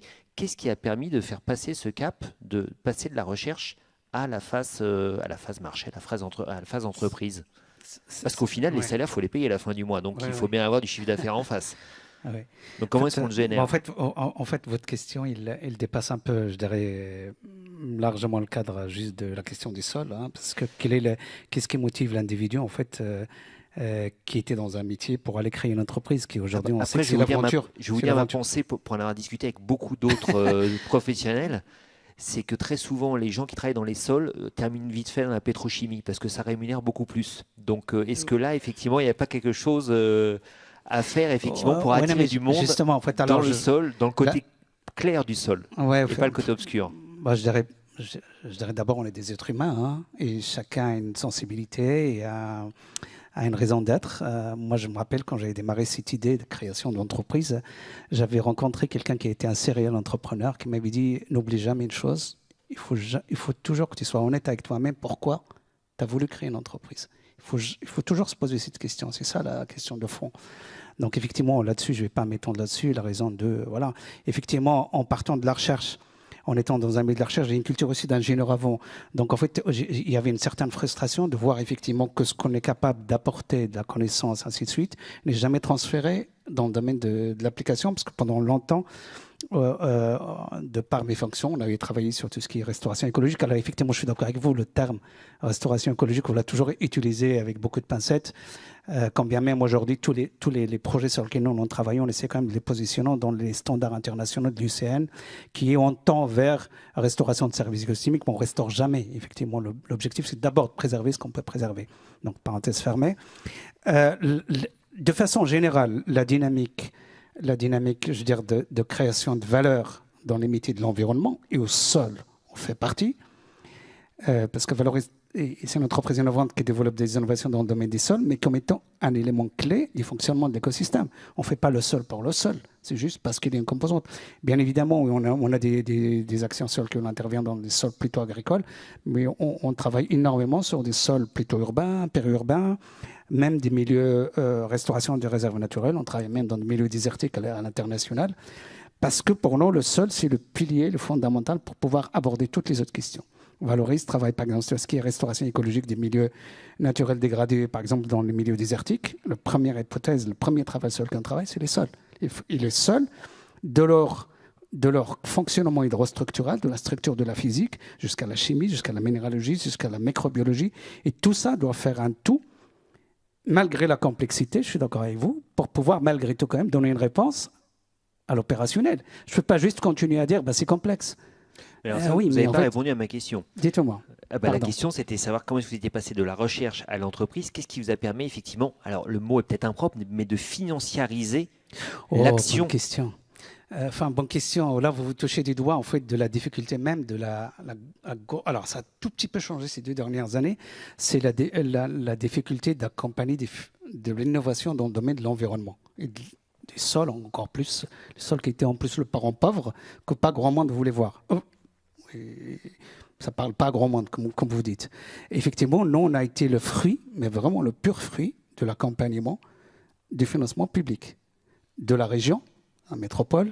On a été lauréat 2 fois du concours, l'ancien concours OSEO à 2 reprises. On a été accompagné par l'ADEME, parce qu'en fait, vous ne pouvez pas innover dans un domaine sur lequel, d'une part, il y a beaucoup de retard scientifique, et qui est aussi avec l'inertie, de la lourdeur et de la complexité, parce que c'est un milieu complexe. Comme ça, vous ne faites pas une start-up comme vous faites dans le TIC. Vous pouvez créer un logiciel aujourd'hui, et demain, vous pouvez vendre. Dans un domaine comme le nôtre, il faut du temps. Et ce temps-là, les seuls qui ont accepté de prendre le risque et de l'accompagner avec nous, c'est le pouvoir public. L'absence totale de l'investissement privé, parce que, je le rappelle par ceux qui ne savent pas, et en général, la culture anglo-saxonne, on vous dit en fait le venture capital, c'est une aventure, ok? Nous, on dit capital risque. On est dans une culture, mais juste pas possible. On ne voit que les difficultés et les problèmes. On n'est jamais capable de se projeter. Et maintenant, en fait, effectivement, ceux qui ne croyaient pas en nous il y a 6 ans, 7 ans, maintenant, aujourd'hui, effectivement, ils s'interrogent toujours effectivement sur la réussite d'une entreprise comme la nôtre, parce qu'il a fallu être patient. Il y a des gens qui nous ont accompagnés parce qu'on y croit. De toute façon, l'entrepreneuriat, aujourd'hui, c'est l'aventure du XXe siècle, de nos siècles, non, si vous voulez. Alors, non seulement il faut créer une entreprise innovante, en plus dans un domaine qui, tout le monde, en fait, va vous dire, il n'est pas très attractif, machin, mais sauf qu'en réalité, on sait tous que c'est le passage obligé. C'est le passage obligé. Donc oui, c'est difficile en général. Maintenant, il y a une conjoncture. Alors c'est toujours pareil. Maintenant, tout le monde parle du sol. Non, quand on a été les premiers à parler de ça, il n'y a pas grand monde qui nous écoutait il y a 10 ans. Je peux citer par exemple la question d'économie circulaire. Tout le monde maintenant parle d'économie circulaire. Quand on a expliqué en fait qu'avant, qu'il fallait arrêter d'amener des terres de décapage pour aller restaurer des carrières dans la région, juste pour créer la biodiversité en amenant des terres fertiles d'ailleurs, plus l'irrigation. On a dit non, on peut promouvoir avec le génie écologique la biodiversité sans apporter de terre, sans apporter d'engrais, sans apporter d'eau. On m'a dit c'est pas possible, il a fallu se mouiller et le faire. Donc en fait maintenant, tout le monde vous parle de génie écologique, tout le monde vous parle de biodiversité, tout le monde vous parle des sols. En fait, oui, au début quand vous démarrez, vous êtes bien seul. Bien sûr, donc, mais je dirais à la limite, c'est le propre après de l'innovation de façon beaucoup plus générale, un peu plus dans des domaines comme le nôtre. Maintenant, il faut persévérer. Et deuxième point, alors la particularité aussi, c'est que, en fait, quand vous avez une structure, une jeune entreprise, d'accord, vous arrivez dans des marchés qui sont énormes, complexes. Vous des fois aussi des gros acteurs qui, au final, n'attendent que l'opportunité. Il faut que vous soyez assez intelligent pour pouvoir avoir vos propres armes pour aller sur ces territoires-là. On a un peu la chance et la force d'avoir toujours créé nos propres marchés. C'est un peu le propre aussi de l'innovation. On a été les premiers à travailler sur ces questions. Aujourd'hui, on utilise donc le savoir-faire et la connaissance de la recherche parce qu'en fait, alors il faut aussi féliciter et remercier tous nos partenaires académiques, parce que Valorise, il travaille avec des organismes de recherche, tous les organismes de recherche en France, avec des accords de collaboration. On travaille aussi à l'international. On n'arrive pas à ce qu'on arrive à faire dans un domaine sur lequel il y a des retards plus des difficultés si on n'est pas accompagné aussi par les partenaires académiques. Donc oui, c'est difficile, mais par contre, c'est une opportunité. Il faut savoir qu'aujourd'hui, tout le monde parle des sols, c'est devenu un enjeu et que c'est devenu une opportunité marché, mais sauf que le problème, comme on disait tout à l'heure sur le génie écologique, on ne suit pas parce que la formation ne suit pas, l'emploi ne suit pas. C'est une complexité, bien une vraie opportunité. En tout cas, aujourd'hui, vous êtes une trentaine de personnes, c'est ça, et l'entreprise existe depuis 14 ans, donc effectivement, vous n'en êtes plus. Vous avez passé le stade de la start-up. Oui, avec une forte croissance. Effectivement, je pense que la conjoncture, alors généralement, enfin, ce qu'on appelle communément la maturité de marché, ceux qui ont voulu travailler sur l'utilisation typiquement des champignons, de je ne sais pas quoi, dans le domaine de... Ça ne me rajeunit pas. Moi, je connais les premières entreprises qui ont démarré au Canada, au Québec. Ils ont fait très vite parce que le marché était mature. Personne... Vous savez ce que c'est qu'une mycorhize ou une bactérie ou tout ce que vous voulez. Donc la conjoncture est favorable. Bah, au contraire, par contre, peut-être si vous permettez, je termine quand même. Alors, très rapidement, parce que je voudrais qu'on passe le micro à la salle. J'aimerais juste en fait insister sur un truc, c'est que j'aimerais que dans le cadre de la formation, alors on a parlé beaucoup de formation dans celui de ça, mais qu'on encourage absolument l'esprit d'entrepreneuriat, qu'on arrête de fermer nos jeunes dans le fait toujours du risque. Non, vous êtes jeunes. L'idée, vous avez des idées. Premièrement, d'abord, il faut féliciter, il faut positiver. Après, on leur dit, OK, vous avez une idée géniale, attendez, challengez, ainsi de suite. Pas commencer à faire peur parce qu'aujourd'hui, si on ne crée pas l'esprit d'entrepreneuriat dans nos sociétés, je ne sais pas comment on va réussir concrètement. Alors moi qui suis ici de l'université, je peux vous assurer que dans ma promo, j'étais le seul à avoir monté une entreprise. Donc effectivement, c'était il y a quelques années maintenant, mais je suis pas sûr que c'est beaucoup changé quand je vous écoute. Alors, chose promise, chose due, je vous propose qu'on passe un micro dans la salle, de manière à prendre des questions. Oui, monsieur au premier rang. Alors, je vous invite à chaque fois à vous présenter. Ça permet toujours de répondre avec plus de précision. Oui, bonjour. Donc, moi, c'est Olivier Thaler, enseignant-chercheur à la Faculté des sciences en écologie. Je suis l'organisateur, le responsable d'AdNatura. Oui, alors, bon, comme je suis formateur, je me sens hyper intéressé par vos échanges. C'est vrai, Jacques, j'ai failli tomber de ma chaise tout à l'heure parce que je me suis souvenu qu'à la Faculté des sciences, Université de Montpellier, 2 à l'époque, il y avait bien un DEA Sciences du sol qui a disparu. Alors, par contre, là, je vais vous dire tout de suite pourquoi. Premièrement, les sciences du sol, ça a été assis sur essentiellement 2 grands corps de disciplines scientifiques. D'un côté, la géologie, de l'autre, l'agronomie. Et ces 2 grands corps, en fait, ne s'intéressait plus au sol. Pourquoi? Parce que le sol, à un moment donné, on s'en fout. Ce n'est plus une ressource intéressante pour les humains. La géologie est partie sur les ressources naturelles, l'eau, les minéraux, les hydrocarbures, et toute la géole appliquée est partie vers ça. Et l'agronomie, qui s'est affranchie de la fonction sol au sens matière organique, à travers notamment toute l'agri-industrie, en fait, s'est désintéressée du sol au sens biotique. Et c'est pour ça qu'en fait, c'est tombé à l'eau. Et ça, c'est fin 80, début 80. Et donc, les universitaires, il y a un moment donné, ils font quand même des formations qui sont peu ou prou en rapport avec des besoins. Donc, les besoins se sont effondrés. Ce DEA s'est effondré pour celui-là. On en a plein, malheureusement. On avait un DEA des sciences des aliments à l'époque, par exemple. Tu vois. Bon, il est revenu. Donc, ma question, c'est comment on fait là pour vite monter un truc adéquat? Parce qu'il y a urgence, hein, c'est bien compris. Vous attendez, moi, les territoires sont là, ils sont partis. On va regarder la bouteille à moitié pleine quand même. Il y a beaucoup de jeunes chercheurs qui travaillent avec différentes disciplines sur l'objet sol. Et c'est tout l'intérêt justement du sol, de pouvoir l'aborder avec différentes disciplines. On a l'idée, mais il faudra qu'on soit aidé par les universitaires et par les académies, de faire une sorte de réunion d'automne, de rentrée, avec tous les jeunes doctorants qui travaillent sur le sol et qui ne sont pas du coup pédologues, ou très peu. Et donc pour travailler un tronc commun en fait sur l'histoire de la science et les fondamentaux des autres disciplines qu'ils ne peuvent négliger parce qu'on travaille quand même beaucoup en silo dans la recherche. Et donc ça c'est quelque chose que nous à la FES on aimerait réussir à mettre en œuvre. C'est loin de simple parce qu'on n'est pas non plus dans ce réseau des formateurs universitaires. Voilà. Mais une réponse très concrète, ça serait ça, parce qu'on ne va pas réformer les programmes académiques aujourd'hui. Jérôme Cortet.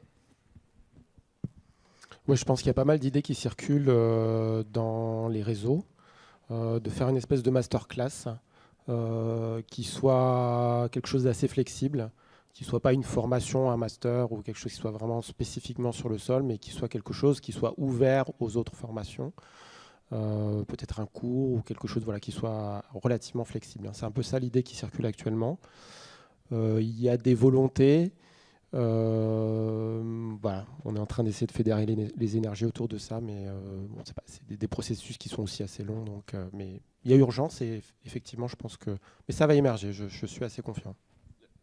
En fait, l'impact le plus important de cette situation, c'est qu'autrefois, il y avait une sorte de réseau entre les gens de génération qui se connaissaient, plus un gros employeur qui était à l'époque l'Orstom. On faisait de la pédologie en territoire d'outre-mer. Maintenant, c'est l'IRD, mais ils sont de moins en moins nombreux. Avant, ils étaient 800 pédologues, je crois, ou presque, ou 500. C'est fou. Et là, il n'y en a plus que 4 ou 5, et ils seront ici. Et aussi, il y a donc cette histoire de corps, c'est-à-dire que les jeunes n'ayant pas fait leurs études ensemble, les gens ne se connaissent pas sur cette discipline, et du coup, ça tombe. On n'en parle plus. Isabelle Touzard, qui voulait également réagir. Oui, en fait, c'est toujours pour rebondir un peu du point de vue des territoires, enfin des collectivités. Ce fonctionnement, on fonctionne en silo, côté collectivité, mais côté recherche aussi, donc c'est pas évident. Et quand on souhaite mener des actions, j'ai la chance d'avoir une délégation qui est un peu transversale, donc ce qui m'amène à bien essayer de voir un peu la globalité des choses. Et pareil, au niveau scientifique, là, je vous parle de cette idée de démonstrateur. Nous, du point de vue collectivité, mais aussi en discutant avec les agriculteurs, les propriétaires, etc., on a besoin d'avoir en face de nous des spécialistes des sols, bien entendu, mais aussi de l'eau, de l'agronomie. C'est que ça va ensemble, parce que construire un living lab avec les acteurs sur le terrain, eux vivent la complexité. Je prends un exemple. Là, il y avait une entrée. La recherche est venue nous voir sous l'angle de la réutilisation des eaux usées, puisque c'est dans ce domaine-là quelque chose qui se fait et beaucoup de projets sont en cours ou vont se développer sur la métropole. Mais répondre à la question de l'eau, du besoin en eau, sans répondre à la question de la gestion du sol et de comment on va diminuer les besoins en eau, en apport en eau, parce qu'on va avoir des sols plus vivants qui vont permettre à la vigne, aux autres cultures de mieux se débrouiller par elles-mêmes face au changement climatique. Cette nécessité de pouvoir conduire ça ensemble, parce que en fait, la pertinence de la proposition, elle ne viendra que dans une approche globale des problèmes. Je ne sais pas si je suis claire. C'est-à-dire que le systémique c'était une approche systémique, mais que vous parliez du cloisonnement entre les disciplines qui s'intéressent au sol, mais je vais même à un cran au-dessus, quoi. Et nous, je tiens bon. Je regarde comment, dans le montage de ce démonstrateur, comment vraiment toutes ces disciplines vont être associées. Et deuxième volet, c'est comment, quand on va mener ces recherches, ces living labs, ces recherches participatives, comment on va aussi y lier l'action. Les acteurs, les élus, les agents territoriaux, les agriculteurs, les autres acteurs du territoire voient passer des connaissances, des scientifiques, des personnes qui savent plein de choses, qui ont vu plein de choses ailleurs. Et c'est important de susciter aussi ces moments d'échange, d'expérience, de formation. Voilà, pour qui peuvent paraître très basiques pour vous, de la vulgarisation, des choses, mais en fait qui sont vraiment fondamentales pour amorcer ce travail ensemble sur le terrain. Parce que sinon, on voit, il y a des programmes de recherche qui sont très très pointus, de plus en plus poussés, de plus en plus précis, je dirais. Mais pouvoir embarquer tout le monde, c'est important d'avoir ce continuum recherche, formation, vulgarisation sur le terrain. Hassan Bouksim et ensuite Nicolas Brigas. Avant de laisser la parole à mon collègue, tout à l'heure, effectivement, je rebondis par rapport à ce que vous dites, Madame Touzard, c'est qu'en fait, le transfert des connaissances de la recherche vers l'application, c'est un métier à part. Il ne faut pas penser que c'est quelque chose que vous qui coule de source. Non. Alors, je suis très bien placé pour le savoir parce que j'ai à la fois une casquette de chercheur et de chef d'entreprise. Et si vous n'êtes pas capable de comprendre le discours du marché et de l'opérationnel qui, lui, n'attend pas que vous lui expliquiez les théories de je ne sais quoi. Il a juste besoin. Donc, en fait, être capable de comprendre les attentes des uns et des autres, tempérer des fois et être raisonnable, parce que la moitié du savoir, c'est je ne sais pas. Souvent, on fait en plus dans un domaine qu'on ne connaît pas. Voilà. Donc, je pense que ça, c'est très important. Donc, je pense que l'idée de ces Levinab, elle est importante. Et je pense que de toute façon, on ne peut pas apporter des solutions opérationnelles concrètes si on ne traite pas les problématiques dans sa globalité, avec tous les acteurs de territoire. Et le deuxième point, et effectivement, c'est ce que je voulais souligner, c'est hyper important de mettre aussi l'entrepreneuriat, l'innovation et les entreprises dans ce domaine.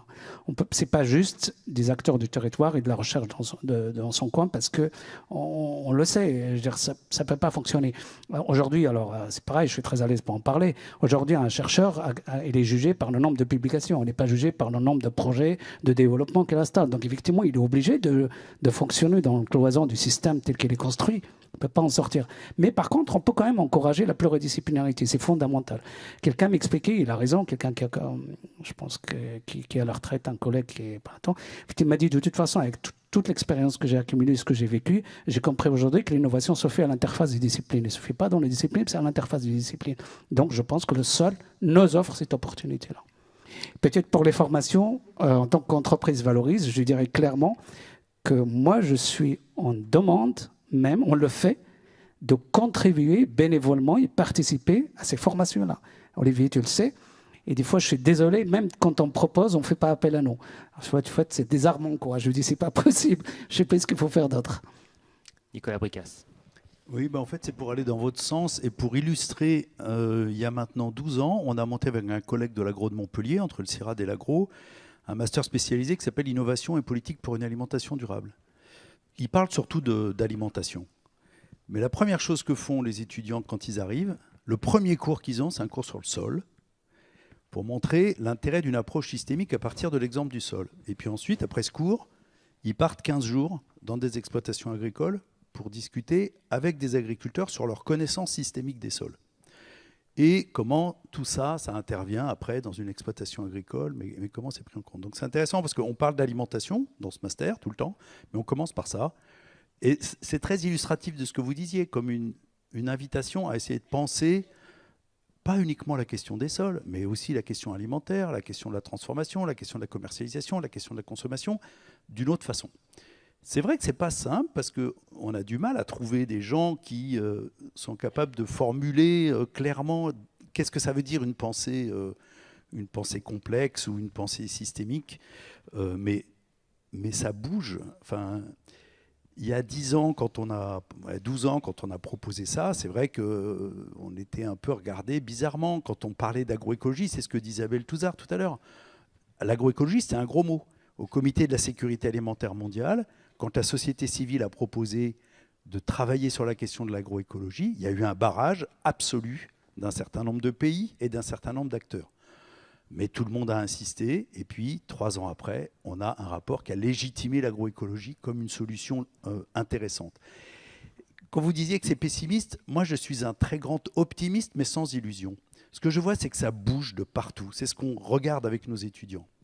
L'agroécologie, ça n'existait pas dans le débat officiel il y a 10 ans. Aujourd'hui, c'est complètement légitime. La frugalité, il y a 2 ans, on n'en parlait pas. C'est aujourd'hui même quasiment dans les bouches du président de la République. Dans la bouche du président de la République. La féminisation des métiers de l'agriculture et de l'alimentation, c'est quelque chose qui change les façons de regarder avec beaucoup plus d'attention sur des choses que ne regardaient pas les hommes. Les entreprises, il y en a des milliers qui sont en train d'essayer d'inventer d'autres façons de produire, d'autres façons de commercialiser. La société civile, les citoyens, ils inventent d'autres façons de produire, de commercialiser, de consommer, de gérer ses déchets. L'économie circulaire est en train de progresser. Mais ce n'est pas parce que ça change dans les têtes que ça change automatiquement dans les politiques. Il faut quand même se reconnaître qu'effectivement les choses bougent dans les têtes. Je le vois de partout. Je vois Paul Luc est là. Aujourd'hui, avec 4 pour 1000, on reconnaît que l'agriculture n'est pas le problème seulement, c'est aussi une partie de la solution. Donc ça, c'est en train de changer. Mais ce n'est pas parce que ça change dans les têtes que ça change dans les politiques à court terme. C'est pour ça que je dis que je suis sans illusion. Je pense que dans l'année qui vient ou dans les 2 années qui viennent, on ne va pas avoir un changement radical de système. J'y crois pas. J'y crois pas tant que les rapports de force qui aujourd'hui, tant que les systèmes, les verrouillages sociotechniques ne sont pas levés, qu'on arrivera à bouger. On ne pourra pas faire ce changement à la marge. On a besoin d'un changement fondamental. Et il viendra probablement avec les crises, comme on a commencé à le voir. Mais ce qui est intéressant, c'est qu'aujourd'hui, des milliers de gens sont en train de préparer d'autres façons de faire, d'autres façons de penser, d'autres façons d'enseigner, d'autres façons d'agir, d'autres façons d'être entreprise. L'émergence de l'économie sociale et solidaire, la responsabilité sociale des entreprises qui est en train de complètement changer. Donc, moi, je suis très optimiste. Tout se prépare. Mais le changement radical de système, il n'est pas encore là. Vous parliez effectivement des crises. Je pense qu'il y en a une qui va se rappeler à nous très vite et je voudrais qu'on y revienne après. C'est la crise climatique et voir comment est-ce que ça va impacter les sols. Jérôme Gortet, juste avant qu'on prenne une deuxième question. Oui, c'est vrai qu'on peut être quand même optimiste avec les générations qui arrivent dans nos formations. On voit des gens qui sont très engagés, qui ont beaucoup de convictions. Et alors là, par contre, sur l'entreprise, ils n'ont pas une vision qui est très positive. Je dois dire que moi, je dirige un master et dans ce master, j'ai beaucoup de personnes qui arrivent qui me disent moi, je veux travailler pour le collectif, pour du public, parce que je crois au bien commun. Et non, mais voilà, donc il faudra aussi travailler cette question, parce que moi, je crois aussi que le monde de l'entreprise a une carte à jouer et doit travailler avec nous. Il doit travailler dans ce sens, mais c'est vrai que moi je vois les jeunes qui arrivent, ils n'ont pas une vision très très positive en fait du monde de l'entreprise qui est liée à leur vision négative du capitalisme et de ses conséquences. Si vous me permettez, à titre personnel, je change de casquette, je prends la casquette cette fois d'entrepreneur plutôt, puisque moi aussi, du coup, je gère une société d'une trentaine de personnes désormais. Je vous confirme, à l'époque, quand j'ai créé Actu Environnement, tout le monde me disait « mais vous êtes une association ». Et je dis non, on est une entreprise. Ah bon, mais comment est-ce possible? Mais vous gagnez de l'argent? Ben oui, parce qu'en fait, l'idée, c'est effectivement de créer une durabilité économique. À l'époque, on parlait de développement durable, donc c'est pour ça que j'utilisais la notion de durabilité économique versus le fait de s'en remettre au pouvoir public, même si je rejoins tout à fait monsieur Hassan Bouksim. Effectivement, les pouvoirs publics sont les bienvenus pour accompagner l'innovation. Non, mais ça d'une part. Et deuxièmement, il n'y a pas une entreprise. Aujourd'hui, on parle d'une entreprise. Et encore que ce matin, quand je suis venu, j'ai entendu parler. Donc, effectivement, il y avait le représentant de Yannick Jadot, pour ne pas le citer. On parlait de problématique de. En fait, on met tout le monde dans le même sac. J'ai pas fait 16 milliards de bénéfices cette année sur Action Environnement. D'ailleurs, Patrice Valentin le rappelait tout à l'heure par rapport à l'engagement aussi des acteurs les plus jeunes. On est d'abord des entreprises engagées dans l'économie du vivant pour le bien commun. Je veux dire, il n'y a pas qu'une entreprise. Moi, je ne peux pas me comparer moi à ce que c'est qu'un grand groupe, ce que c'est qu'un PME. Et d'ailleurs aussi, il est question de. On parle beaucoup d'innovation. Et dans notre biais, on pense toujours à l'innovation technologique, mais en réalité, les innovations en termes de business model, d'organisation sociale, c'est énorme. Moi, je suis un passionné des changements de business model. Aujourd'hui, des entreprises, il n'y a pas un type d'entreprise. Vous avez des entreprises collectives, vous avez des entreprises... En fait, on peut s'engager, on peut créer sa propre entreprise si on n'est pas convaincu parce que moi, j'ai même des cas de figure dans l'entreprise où j'avais proposé à des collaborateurs s'ils voulaient que je les accompagne pour leur créer leur propre activité. En fait, il faut être ouvert à ça. Je veux dire, on peut pas juste dire à l'entreprise, on met tout le monde dans le même sac, parce que souvent, on est très vite assimilé à des grands groupes qui, j'en sais quoi, qui déboulent. Moi, d'ailleurs, je vais jamais sur ce terrain-là parce que je suis pas là pour critiquer les activités des uns et des autres, mais réhabiliter la notion d'entrepreneuriat. Moi, à la limite, qu'un jeune collaborateur puisse ne pas se sentir à l'aise dans une entreprise sur le marché, c'est une chose. Mais moi, ce qui m'intéresse, c'est de l'encourager plutôt à trouver sa voie et pourquoi pas ne pas entreprendre. Si on dénigre la notion d'entrepreneuriat d'entreprise, pour moi, c'est la fin de nos sociétés. Parce que c'est pas l'État Providence qui va recruter tout le monde. C'est pas la fonction publique. On a besoin d'entrepreneurs. Quelqu'un qui ne se sent pas à l'aise, alors je m'adresse à tous les jeunes étudiants, voilà, j'ai pour habitude quand j'interviens notamment dans des cours de formation, notamment marketing, de l'innovation et de l'entrepreneuriat, à chaque fois de dire en fait, la vraie, parce qu'en fait, le propre de la recherche et de l'innovation, souvent en fait, on aime bien aussi analyser ce qui a déjà été fait. Alors dans le marketing, ça a été... très content de voir que même quelqu'un qui arrive, l'organisation, ce qu'on appelle l'organisation transversale, donc il n'y a même pas de chef, d'accord, celui qui a commencé à démontrer ça que ça existe, c'est un chef d'entreprise, ce n'était pas des chercheurs. Maintenant, ça a été théorisé, donc c'est toujours pareil. Donc en fait, moi, changement de modèle en termes d'entrepreneuriat, tout est ouvert, tout est sur la table. C'est à la nouvelle génération de créer aussi ses propres modèles. Ils peuvent ne pas éventuellement se retrouver dans les offres de la société actuelle. Et ça, d'ailleurs, Olivier le sait, parce qu'on va avoir samedi une vraie table ronde. Alors, je suis aussi impliqué en tant que membre du comité d'organisation du salon sur l'emploi et la formation et l'emploi, parce que c'est un gros enjeu. Si on ne travaille pas cet axe-là, ce n'est pas juste l'écologie et les sols, c'est aussi même l'avenir de nos sociétés, où on doit complètement changer d'organisation et de mode de fonctionnement dans nos sociétés. Et pour moi, l'entrepreneuriat en fait partie. Jacques Thomas, avant qu'on repasse le micro dans la Je salle. rebondis sur ce que disait Jérôme par rapport aux étudiants. Tu peux leur proposer que depuis 150 ans, il existe un modèle d'entreprise, les coopératives, qui réconcilie justement l'humain et le travail et le côté financier. Moi, je suis moi-même dirigeant de 2 coopératives, une SCOP et une coopérative d'intérêt collectif, et je crois qu'il y a moyen là d'être entrepreneur tout en pensant au bien commun. Et ça fait 150 ans que ça dure. Merci pour cette précision. Alors juste effectivement, pour rebondir sur la question de la formation, j'invite monsieur, effectivement, je ne sais pas si vous avez déjà pris contact avec l'UPDS, l'Union des professionnels des sites et sols pollués, parce qu'ils se posent exactement les mêmes questions que vous. Et ben, je pense que, donc là c'est message personnel. À mon avis, effectivement, prenez contact, parce qu'entre fédérations professionnelles, vous devriez trouver matière à vous entendre. Ils sont exposés exactement au même problème de formation qui n'existe pas et pour lequel il y a un vrai problème pour le développement de leur entreprise. Monsieur, donc une deuxième question. Et puis après, effectivement, madame, oui, je vous ai bien vu. Ce sont des questions en ligne, c'est ça? Oui. D'accord. Donc on prend la question de monsieur et après je vous donne la parole effectivement pour les questions en ligne. Bonjour à tous. Donc Patrice Payette de La Réunion, de la SPL Eden, Société publique locale, écologie, développement durable des espaces naturels. Donc Eden porte son nom. Parlez bien près du micro. Hein. Voilà, vous m'entendez? Voilà, oui. Merci. Alors, après vous avoir écouté et entendu, je pense, vous me confirmez dans l'idée que la science des sols, en fait, est une science totale. C'est la science du total. C'est-à-dire que, quand on réfléchit bien, on a oublié un des fondamentaux de la pensée moderne, c'est que tout part du sol et tout y retournera un jour. Et comment peut-on éviter dans le cursus de formation quelque chose qui est au centre de tout, au centre de la vie? Tout part et tout y retourne. Et là, je pense que ce vide de formation-là est le fruit amer d'un renoncement coupable du secteur public sur la formation sur les sols. Comment on a pu passer d'un stade où il y avait une chaire de microbiologie du sol à l'époque dans les années 80 à une pauvreté de formation actuellement?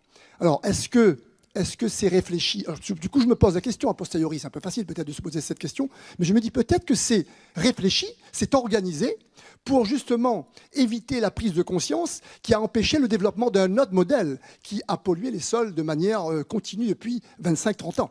C'est parce que justement peut-être les gens n'ont pas été informés et éveillés à cette science-là qu'on a pu développer des techniciens dans les chambres d'agriculture pour dispenser une autre connaissance, un autre modèle, une autre approche sur les sols. Et peut-être que maintenant, comme il y a justement cette prise de conscience et cette formation qui revient au goût du jour, comme par hasard, ça coïncide aussi avec une tendance que je retrouve heureusement dans les chambres d'agriculture, où on voit qu'il y a des techniciens de l'agriculture biologique qui se multiplient. Par exemple, à La Réunion, il y en avait un, il y en a 4 maintenant. Il y a une prise de conscience. Alors, c'est peut-être le système qui se rattrape par sa propre énergie, en se disant, comme nous sommes dans un mouvement où les choses ne peuvent plus éviter cette pensée-là, et cette science et cette connaissance-là, autant accompagner le mouvement, autant être dedans. Puisque nous y sommes, allons-y gaiement et joyeusement, en disant, écoutez, nous sommes ensemble, nous sommes sur le même bateau, et de toute façon, si nous ne nous sauvons pas, nous coulerons tous ensemble. Donc, autant faire quelque chose ensemble. Et donc, du coup, je me dis que c'est une belle surprise aujourd'hui que de voir ce concert de belles voix qui s'expriment et qui me réchauffe le cœur. Merci beaucoup. Bon, merci, on est ravis effectivement de votre réaction, plutôt effectivement qu'une question. Donc je ne sais pas si quelqu'un... non, pas spécialement. Écoutez, je vous propose qu'on prenne donc les questions en ligne. J'ai vu une main là. Si vous pouvez donc nous les transmettre. Donc c'est les questions des personnes qui nous regardent, hein, c'est bien ça? Alors, on ne vous entend pas.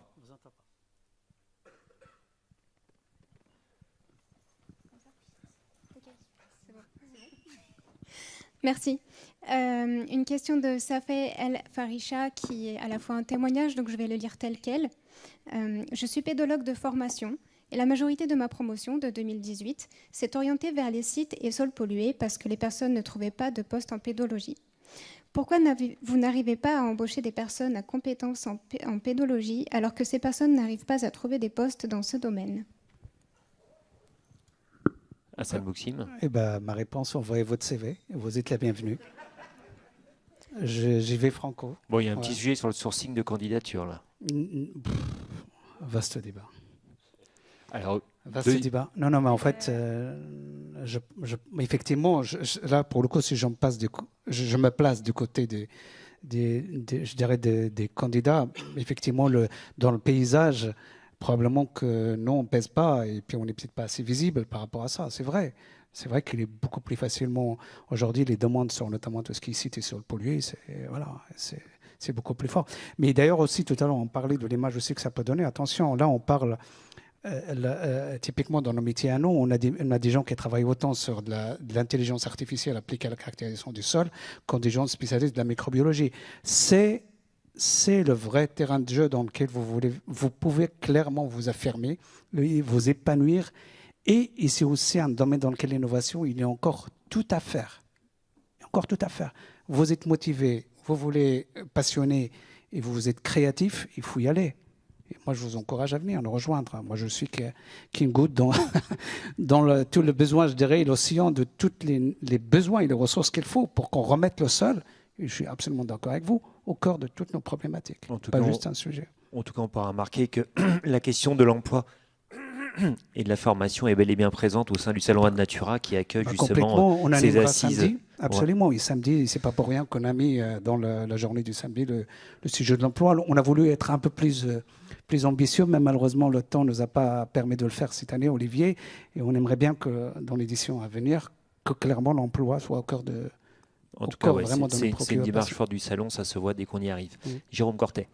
Oui, je pense que peut-être la difficulté, c'est que le sol est un objet complexe, donc il faut savoir l'appréhender dans sa complexité, mais il nécessite également des compétences pointues.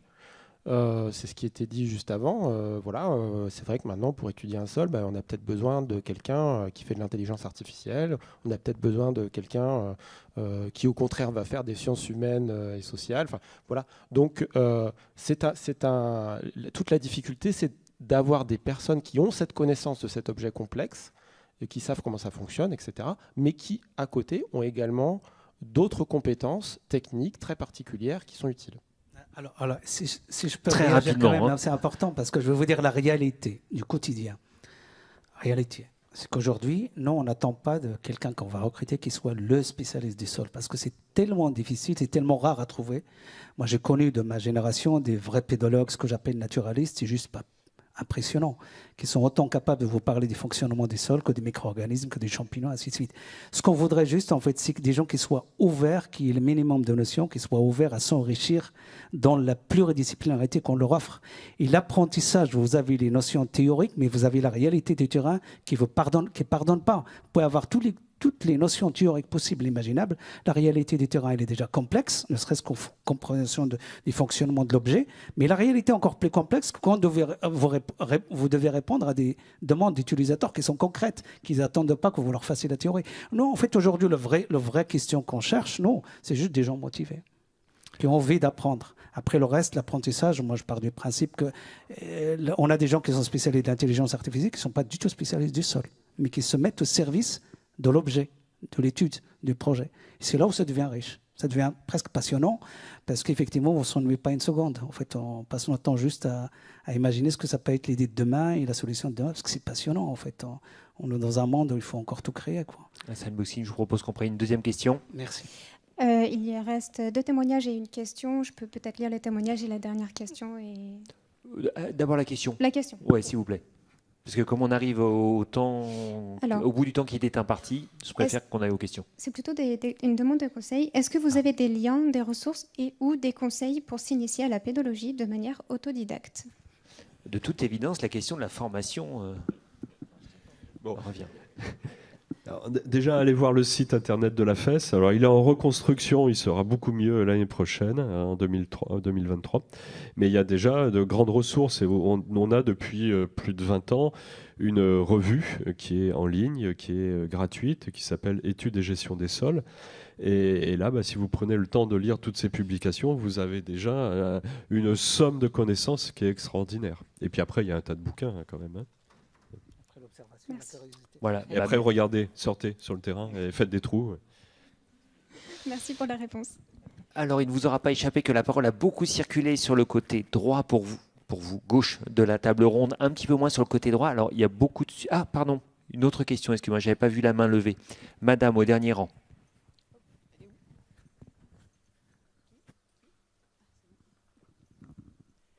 Oui, merci. Sonia Bertrand du Conservatoire d'espaces naturels d'Occitanie. En fait, on partage vraiment ce constat-là de manque de considération des sols. J'allais dire, y compris chez les gestionnaires d'espaces naturels, on est très aguerris pour l'évaluation de l'état de conservation des habitats, des populations d'espèces. On s'est élargi aux questions de fonctionnalité des milieux, mais finalement, le sol, il n'est pas tellement pris en compte, y compris chez ceux qui devraient peut-être s'en préoccuper un peu plus. Certainement par manque de connaissances et de compétences, ça a été beaucoup dit, ce levier de la connaissance, de la formation, vous avez beaucoup insisté, c'est très important. Moi, je me questionnais sur le levier politique. Madame Touzard a à juste titre dit qu'il n'y avait pas de réglementation de loi sur les sols. Il y avait une initiative européenne de directive cadre sur la protection des sols il y a près de 15 ans maintenant. Une initiative citoyenne il y a 10 ans pour relancer, quand on recueille plus d'1 million de signatures, on peut essayer de faire proposer une directive et ça n'a pas fonctionné non plus. Elle est relancée depuis l'an dernier, cette directive cadre. Voilà. Je ne sais pas si vous en avez connaissance et je voulais savoir ce que vous en pensez. Est-ce que ça peut être un bon levier ? Moi, je fais un peu le parallèle avec la directive cadre sur l'eau. Ça a quand même fait changer les choses dans les faits, dans les territoires. C'est quand même reconnu patrimoine commun. Je ne sais pas, enfin moi j'ai pas regardé en détail, mais est-ce qu'elle est ambitieuse ou pas ? Est-ce que vous y croyez, puisqu'elle avait été enterrée il y a 15 ans ? Merci madame, parce que c'est justement l'un des sujets que vous voulez qu'on aborde, mais on arrivait effectivement au bout du temps qui était imparti. Voilà, mais alors, Jacques Thomas, effectivement, sur cette directive, sur ce projet de directive. La consultation publique de l'Union européenne vient de se terminer le 24 octobre. Donc j'espère que les conservatoires d'espaces naturels ont répondu. Est-ce qu'elle est ambitieuse ? Elle n'est pas encore votée, elle est encore ambitieuse. Après, on verra. En tout cas, vous me dites si je me trompe, mais elle porte sur la santé des sols. Oui, alors il y a tout un travail au niveau de la Commission européenne, ils appellent ça, comment dire, la mission. La mission qui porte sur la santé des sols, où l'objectif serait en 2050 d'avoir diminué par 2 la surface de sols qui sont des sols dégradés dans l'Europe. Le constat est que 70% des sols européens ont des fonctions plus ou moins dégradées. Pas forcément totalement dégradées, mais plus ou moins dégradées. Regardons rien que la région Occitanie, la partie méditerranéenne et la partie bassin garonnais font partie des 5 pôles en France, des 4 pôles en France où on a un déficit de carbone énorme. Donc ça, c'est déjà une dégradation par rapport aux standards d'avant-guerre. Donc l'ambition de l'Europe, elle est là. La directive, je ne peux vraiment pas vous répondre, savoir si elle aura un avenir meilleur que celle d'il y a 15 ans. Mais en tout cas, il y a une réelle volonté d'avancer dans ce sens, c'est sûr. Je ne sais pas si quelqu'un voudra effectivement reprendre la parole sur cette question de la réglementation. Non. Oui. Ça va très vite. Les discussions sont très très rapides. On nous demande souvent des réactions. C'est souhaitable ou pas ? Parce que pour le coup, effectivement, comme le disait madame, l'ancienne directive sur les sols, c'était il y a une quinzaine d'années. Et depuis... On est un peu étonné en fait, parce qu'on a l'impression que tout a stagné pendant des années. Et puis là, hop, très rapidement, il faut qu'on réagisse. Donc c'est plutôt pas mal, je trouve. Une des choses qui change beaucoup, c'est que la première directive, elle accède beaucoup la responsabilité des États sur les sols pollués. Et le nouveau texte a mis un peu la pédale douce là-dessus, tout simplement parce que la restauration des sols pollués, ça fout la panique dans les budgets gouvernementaux.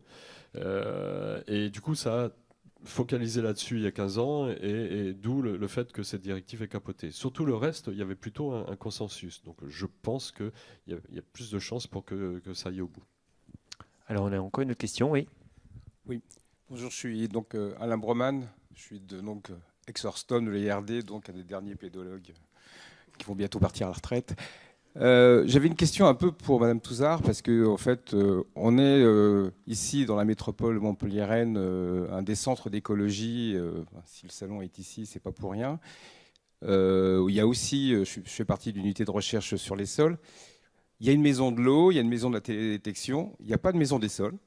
Donc, moi, j'aimerais bien savoir, est-ce que ça ne serait pas une initiative à prendre, étant donné effectivement la place particulière de l'Occitanie, et en particulier de Montpellier, sur ce terrain-là.